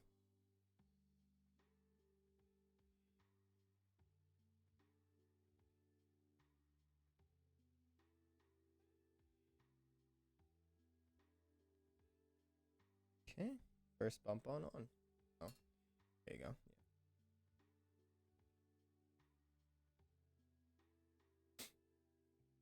Yeah. Really like the way this thing looks.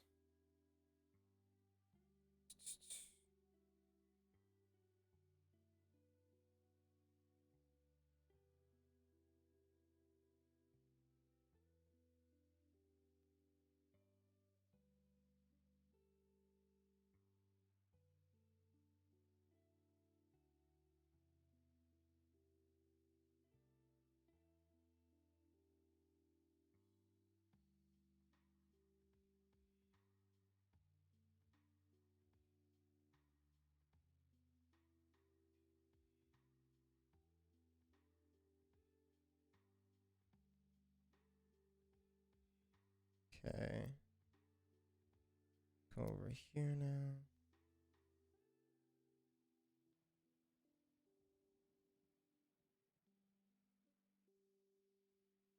Right. Now that our bump-ons are on, we can get these screws out and we can get to the rest of this build.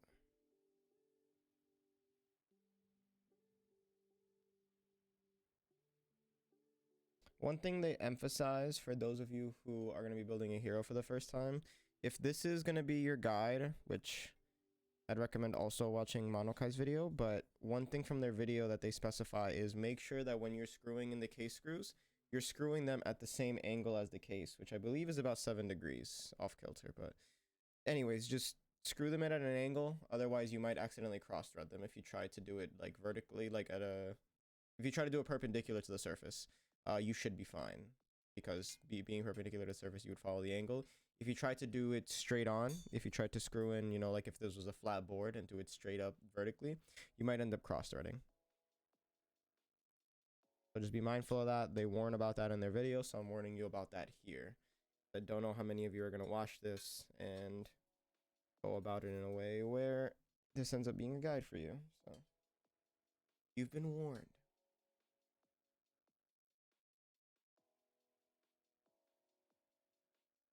So you've got these screws, and then so we got 4 screws here for the build itself, for the top and bottom halves to separate. And then we have the 4 screws for the daughter board.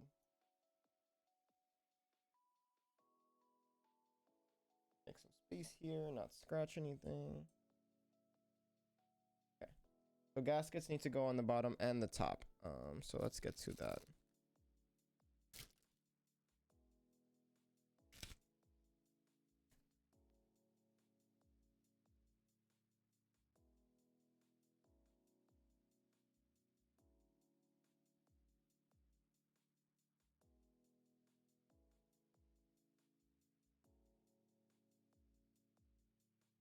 There are these cutouts here. You guys see those lines, those ridges? That tells you where the gaskets go. And it's the same thing on the top case, as you can see over here. these gaskets are going to be what are formally going to hold the core in place. Let's get these on. They're adhesive backed, so you just press them on. And this is just for those of us who are new. Those of us who have been building keyboards for a while, they're probably just like, well, duh. But, you know, it's all good. Not everybody's as knowledgeable when it comes to these things, and that's okay. We all started somewhere. My first build was a Tokyo 60 off of drop. I believe it was the V3 or V4. Because I was really into HHKB, because I'm a software engineer by trade. So I was looking into software engineering kind of layout keyboards, and that's when I first really fell in love with control and at the space of caps lock. And that's when I started using control there. And then from there, I was like, okay, that was fun, but HHKB and 60% in general is just too small for me. I need a lot more functionality.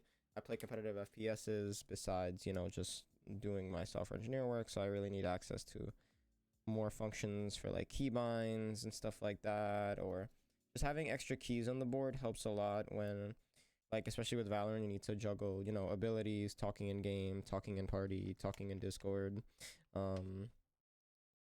Fortunately, things like my Go XLR make it so I don't need too many hotkeys, especially with audio, but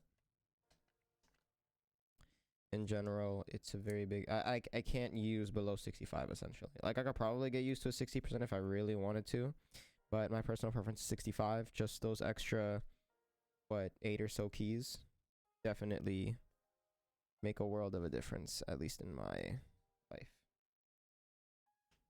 Beautiful work, beautiful. Oh, man. And a beautiful wife standing next to him. Thank you, babe.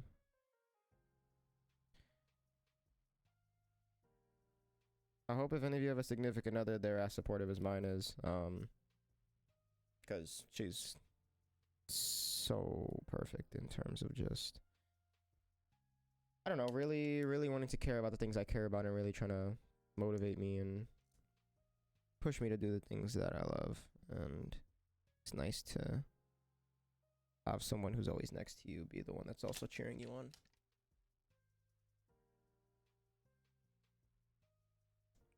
Speaking of which, I'm gonna go see her after this, so let's get this over with. I'll just start speed running it at this point.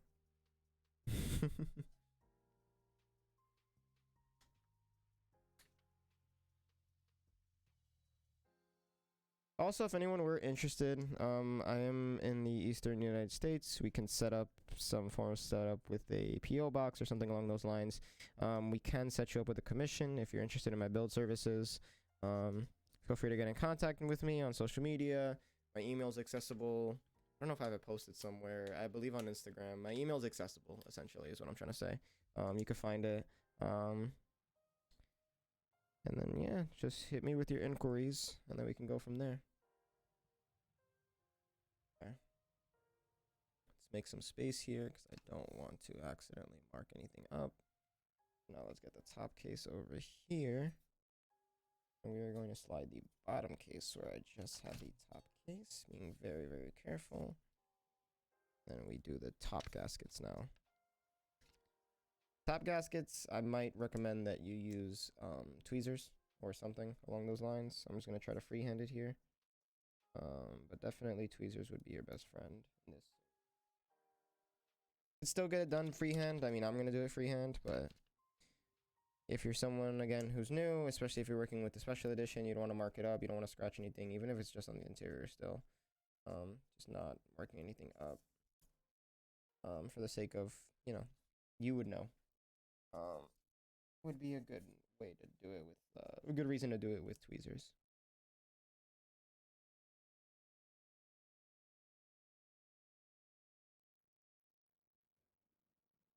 But if you take your time, you can freehand it.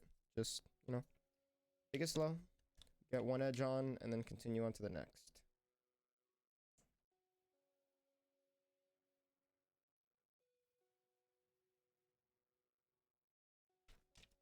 And, you know, these don't have to be like perfect. Obviously, you want it within the guidelines of the cutouts.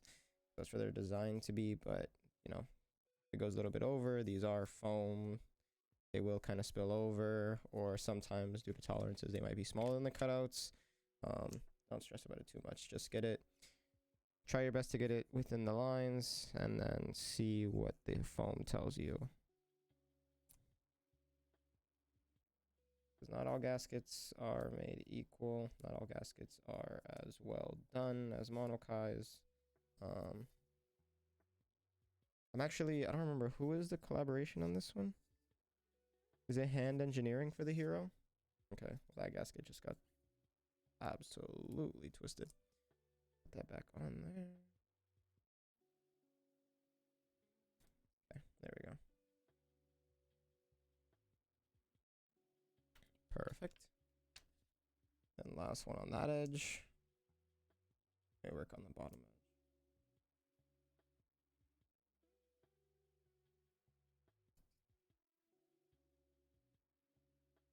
Oops, I stuck to the top.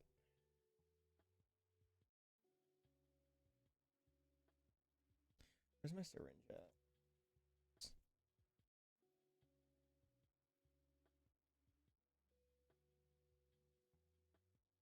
Just using the edge of the syringe to pull the foam a little bit down, just to get it closer within those lines there. Just touching the foam, not scratching anything, not poking at the case itself. Just be mindful of when you're working. Again, this isn't my board, not trying to be rough with it. If you're working on your own build for a Hero, you know, by all means, do what you want to it. But I'm just being rather delicate here, and then proceeding, and then I can give you guys a better view here. Me actually placing these gaskets down. So what I'm doing is just getting one corner laid down, right? And then just making sure that the rest of it is lined up, and then going from there. Now this one stuck down on me a little bit prematurely. So let me just pull that forward. And then there we go. Then, oh, is that how zoomed in this thing goes? Huh. You guys can see there. Not exactly parallel. It's still within the lines. Just pull that corner up there. There we go. So rinse and repeat. You get a corner down, lay the rest down. So one edge there, and then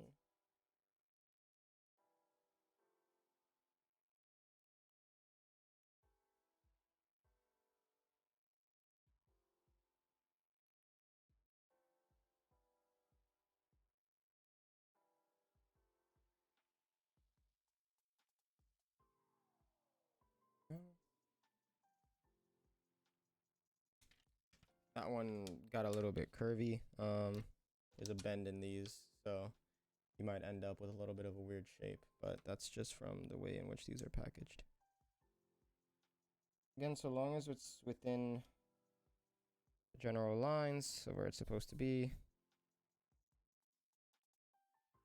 Again, there's a tolerance to these lines. These foams do expand. These are pour-on gaskets.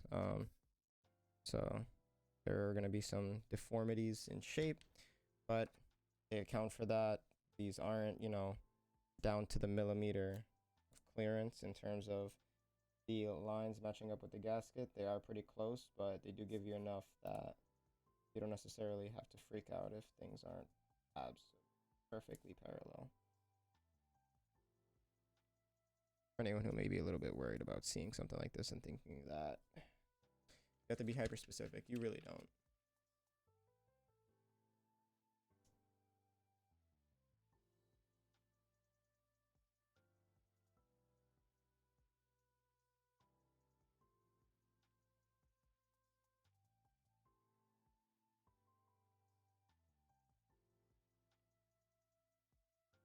Okay, let's peel that one up.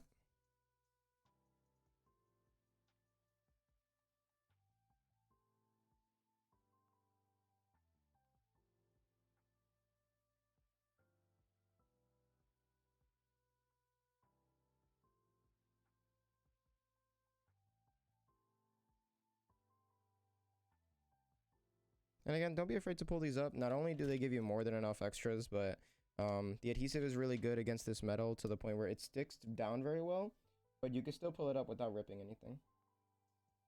So again, I mean, if you do mess up that bad and you need extra gaskets, they're there, but you could just pull up the gaskets and then move them aside. Move them wherever you want to, I should say. Good. And then last one. And then after these, your head is covering the cam bulbs momentarily. Oh, my bad. But all right, let's here.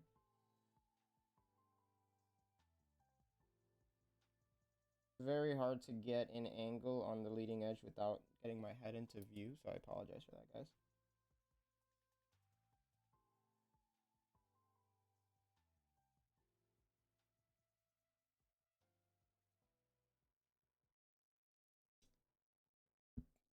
And there we go. So all our gaskets in place. And then all we need to do now is we're gonna do that same switcheroo again with the back panel and the front panel. Front panel here. Back panel, sorry. And now we are going to put in our daughter board. Now, the way this is meant to go is through here. And then we use the same type of screws as the case. I very much appreciate it. One screw. They need one type screwdriver. These appear to be, what are these? These are regular Torx, not security Torx. You just need 4 of these little guys, and then you screw in the daughter board. Now keep in mind, you don't want to over torque these, like I said, and also make sure that you get them to at least snug, because as much as you don't want to over torque them, these also serve as the ground for your daughter board. So if you're having connection issues, check your screws and check basically. Checking your screws is the equivalent of checking your grounds. So then all we gotta do is just do that. Just gonna get that loose in there, and then I'll get the other screws in. But that way we can line everything up nicely. And then we can wrap this up. It's hard to see regardless, but essentially I've just got the screws at a cross section. I don't know if I can show you any. Okay, there we go. Got the screws in a cross section. And then I'm gonna do the same thing here. Just make sure that you get them partially threaded in before you fully torque them down, just so that if there's any discrepancy with the holes lining up, you can jiggle it around a little bit and make sure that everything lines up. And then you cinch it all down.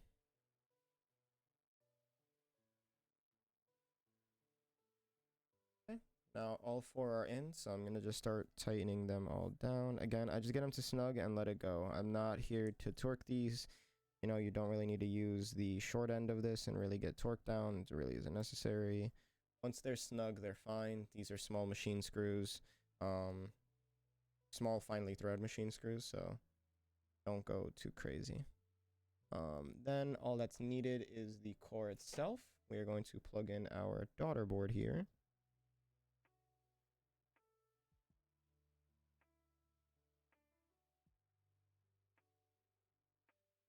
Okay, daughter board's in. They give us enough slack for that. Then we just set that down right there. Oh, actually, where is the case foam? There it is. Let's use this. We are using a relatively muted switch, but due to the fact that we have a brass build, essentially, I'm going to be a little bit more careful with it. I'm going to disconnect it at the daughter board because it's going to be easier to remove that way, or put it back in. So we lay this down. Just basically another giant gasket. It's pour on material, and then you put it on. Actually, no, this has to go through, so we can just. Okay, so that's fine. Put that there, and then.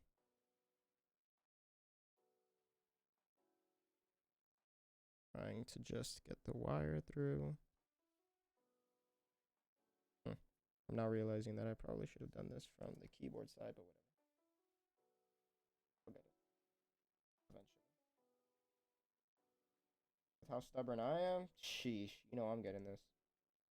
All right.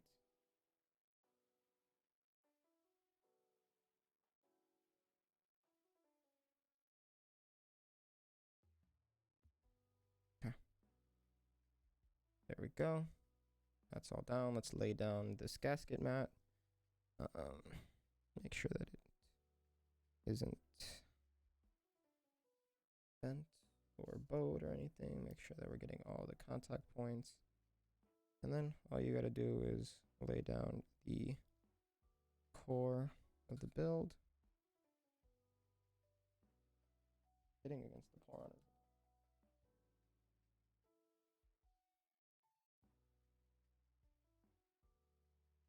Let me see something. Oh, because of the cable. There we go. There we go. There we go. So now all you gotta do, put this on this. Slowly.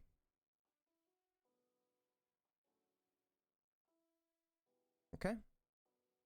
And then we got 4 screws.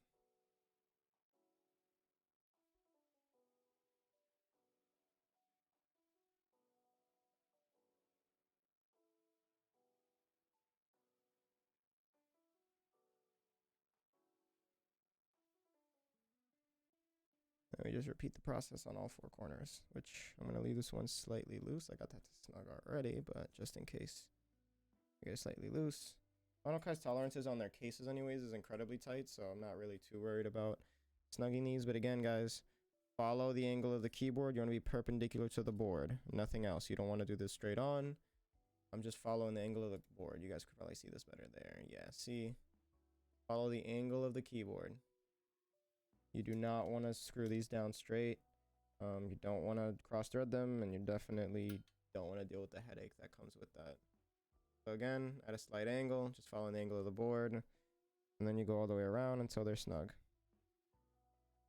Again, small machine screws, very little torque. Don't go crazy on it. Do it by hand, do it right the first time, so you're not stressing about it later. I'm not gonna lie, trying to drill one of these out and put a helicoil in or whatever the case may be, yeah, good luck. You're gonna have to rethread these holes and just buy new screws at that point. There we are. This is the without keycaps version of this board. Wow.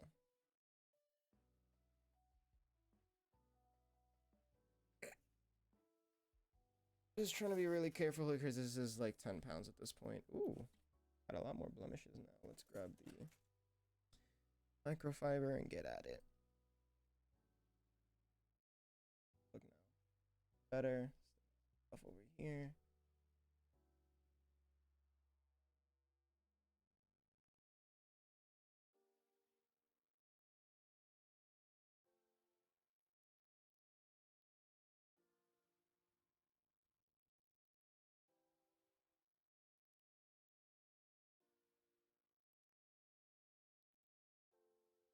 This PVD brass does not like to clean up incredibly well. Polish right here.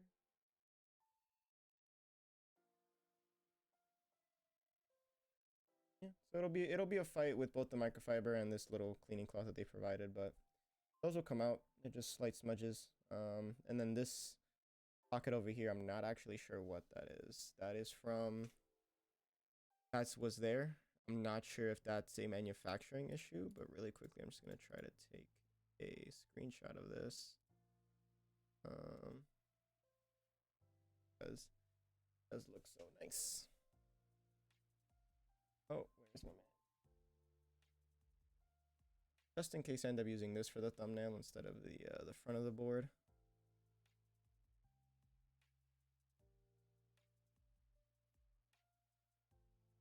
Have it looking at you guys.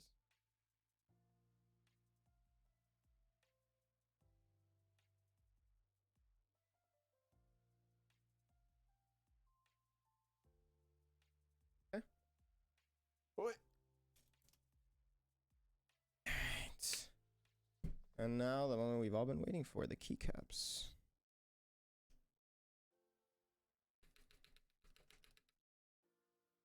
I do like the sound profile of this thing, definitely. I like the enter key on GMK Agent 01. It reminds me of GMK Mizu. We got any Water Tribe Avatar fans in the chat, you would know more or less what GMK Mizu's about.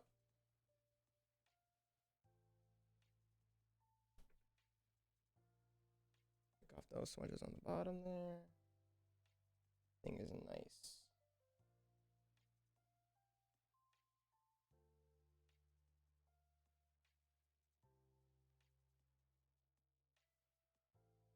Cool.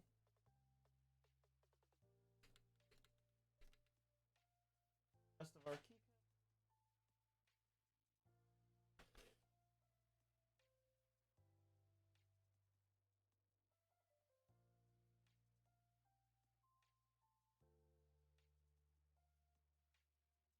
There is no secondary colored enter key, is there? Oh, there is. I'm gonna try navy blue here, even though I do like the Mizo hits. I'm gonna try to put this full navy blue and then see how I like the look. Cause I think the navy blue would rock better with the silver without the light teal. Okay, let's go there. And then top row being a 65% is our num row. There are no formal F keys. You use a layer for that.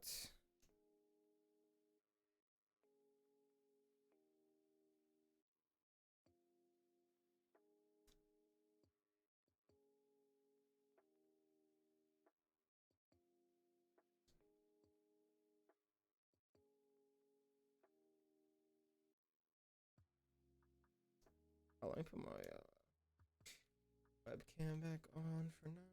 We're gonna turn it back off in a little bit just for. Okay, that's on. Okay, we're gonna turn them back off when we do the typing test, but for now, have that on and then try to set this whole thing here.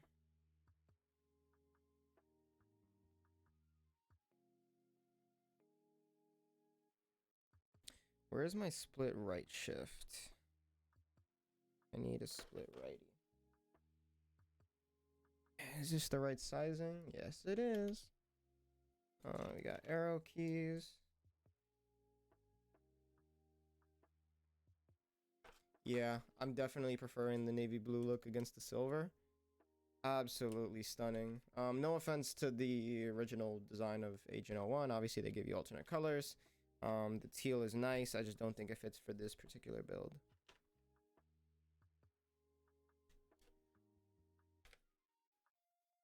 It's gonna be interesting to type with gloves on, because I don't want to risk touching anything. This thing is just a brilliant mirror, bro. It's crazy. I was just putting on the keycaps, and it's just like you can't even really see a discrepancy in the finish between the case and the plate. So well done. So well done.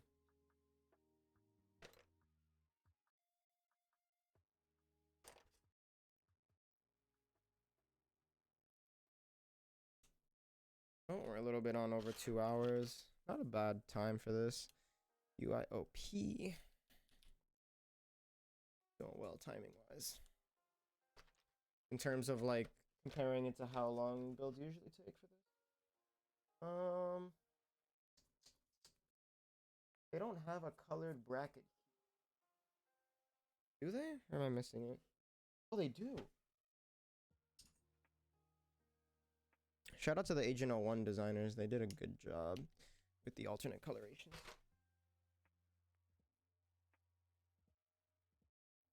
They gave us a lot of options. I just gotta appreciate it. Not a lot of keycap sets are gonna go out of their way to give you all these options, but they did. They didn't have to. Oh my god. How did I just mess up that bad? Oh, my phone fell.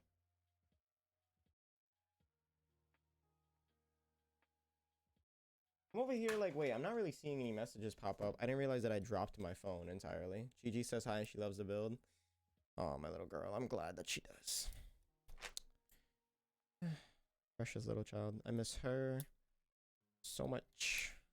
And then for the uninitiated, Gigi is a my girlfriend's baby sister.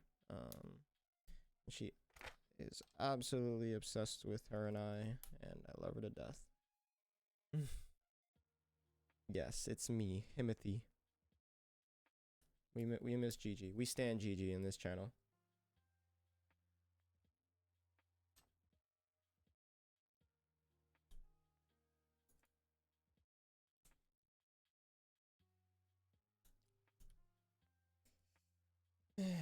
Gotta miss her, you know?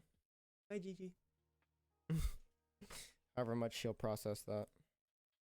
Gotta miss her. She always really good with recognizing whenever I'm speaking to her, talking back. She's a very adult-like baby. She understands a lot, which is excellent. WASD.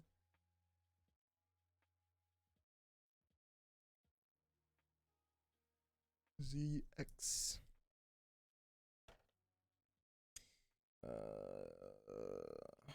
We'll use scalloped today. I feel like this build has a kind of elegance that calls for scalloped home row keys instead of dashed. Or marked, I should say. HJKL. JK. These go this there. This there. ZXCV.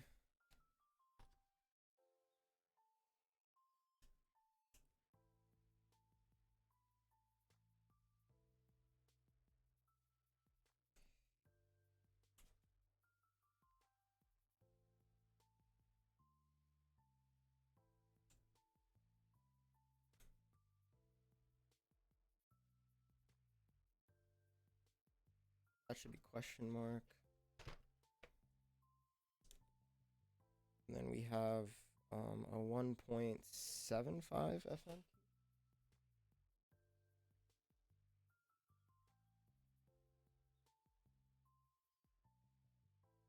Which this keycap set does not appear to have.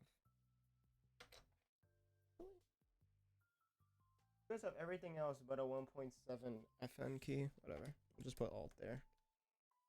The client will know what that does. I'm not going to stress it too much. Wait a minute. Oh. 1.5 control.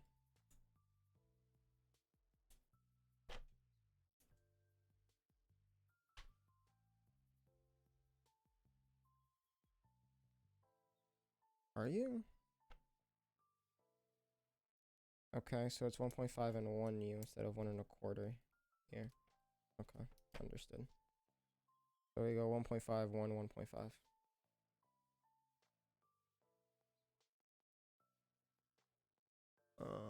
Okay, so I need a 1U.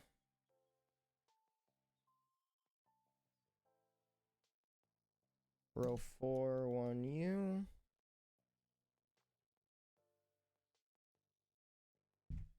My other alt. Okay. Then we need to figure out what we're going to do here. What profiling do they give?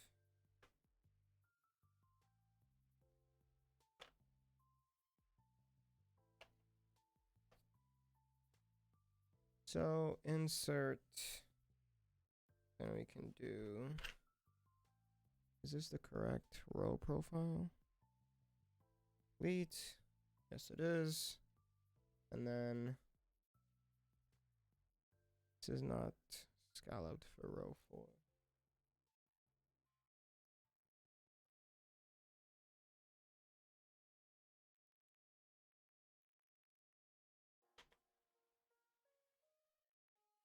This might work. Insert, delete. They don't have an alternate home? Really? There's only one home key? How would you have a separate end key and not a separate home key, though? That's so interesting. Okay, we'll just use page up and page down. And not overthink it too much.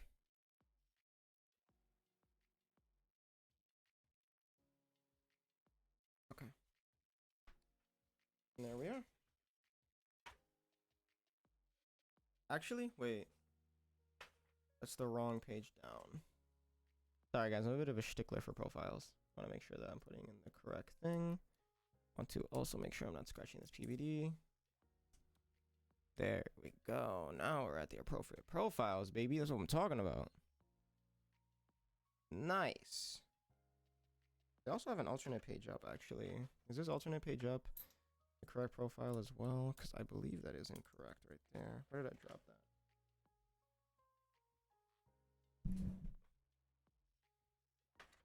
Oh, I dropped the F1 key. Okay, page up. Yes. Yes. Ah, I love when things work out. Alright. Put the keycap set away. Gonna clean up a little bit. Try to make some space here.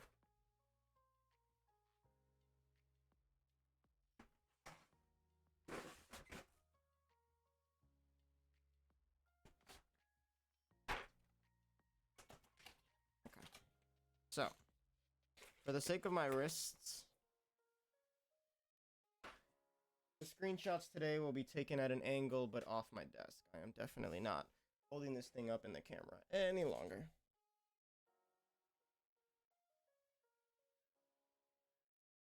Okay.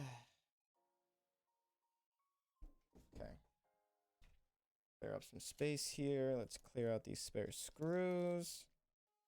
I don't think they'll ever be needed, but in case in the future this gets rebuilt and accidentally gets snapped screw or something, move those aside.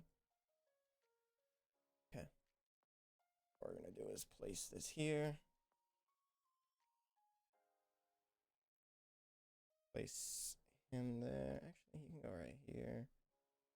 And then we will remove myself from the equation. There we go. Then we will just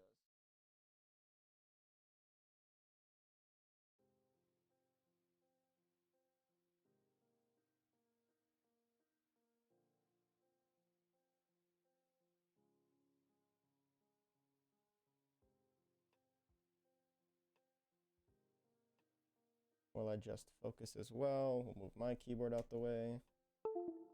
Actually, let me plug that back in, but move it up. But that's done. We adjust focus. Perfect. And 2, 1. All right, that's one screenshot taken. Oop, you're gonna have to retake that because these two are in the shot. Again. I'm not blocking any of the lighting here. Okay, let's see. Perfect. Let's move this over this way.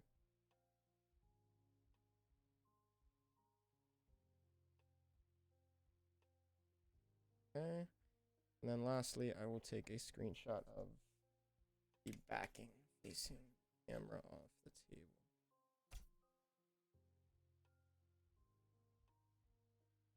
Let me see, is there something I could put under it that keep it from re-resting itself?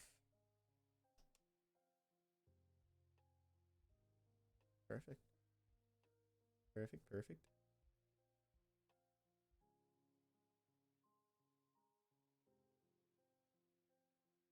Much better. Cool. Now we just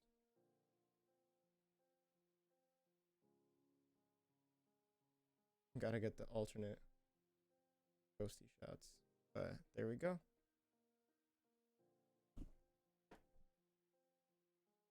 And that is our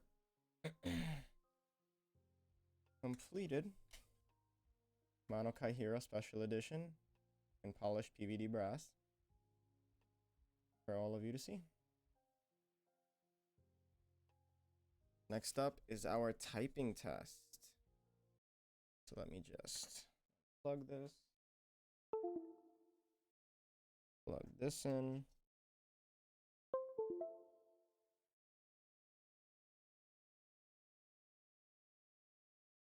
Let me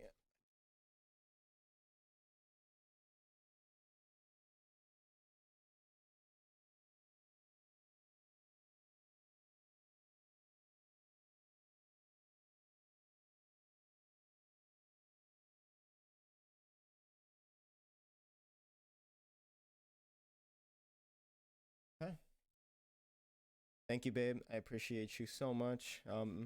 Exclamation point build for anyone who wanted to catch up on what we've been doing. Exclamation point Discord if anybody else wanted to catch up with me. You can also contact me on Discord for commission work if you do want commissioned work.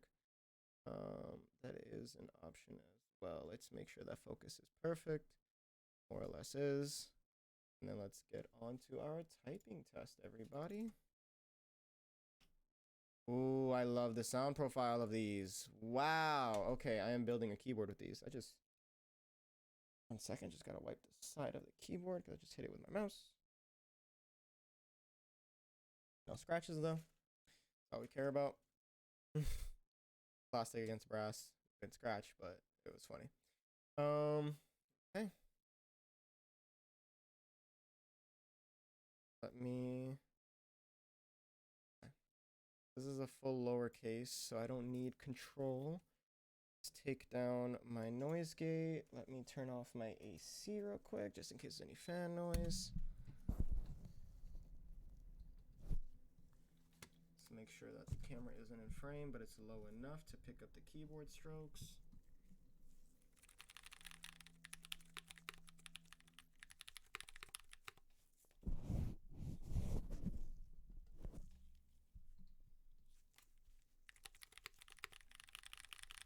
Okay, we're picking up keyboard strokes. And we get on with the typing test, everybody.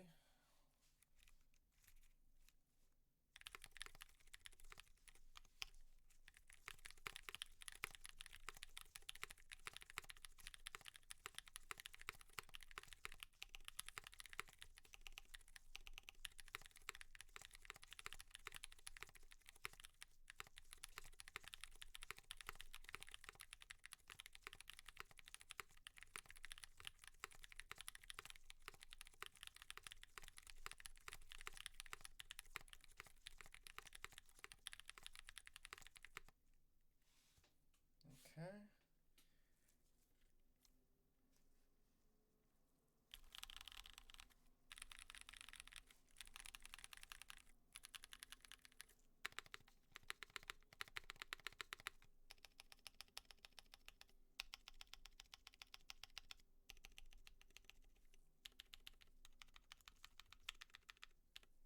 All right.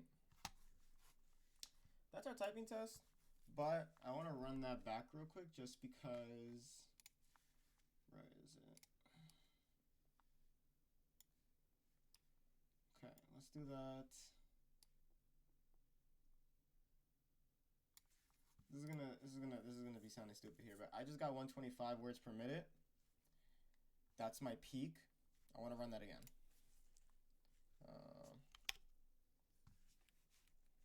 I feel like I could do better. Okay. Okay. Okay. Okay. I'm just absolutely dogging this thing terribly.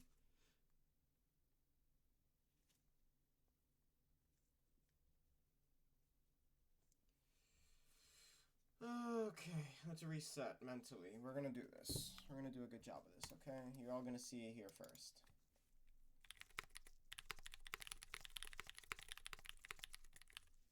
Nope. I'm blaming the gloves. I'm not gonna let. Hello?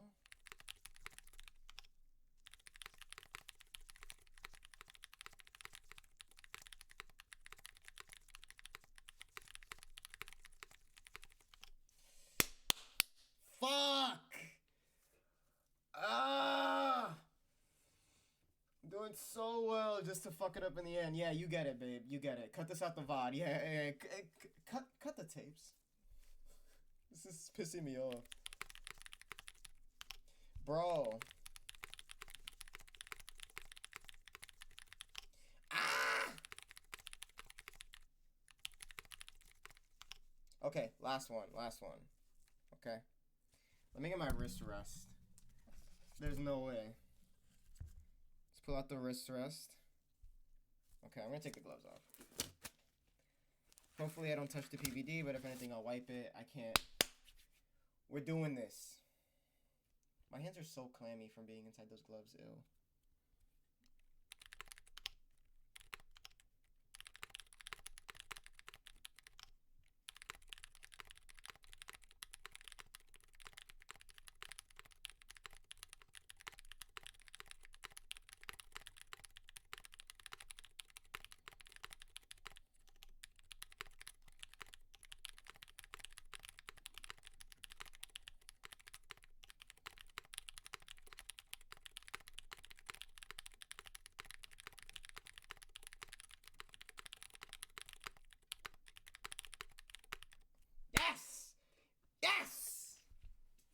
yeah. Hell yeah.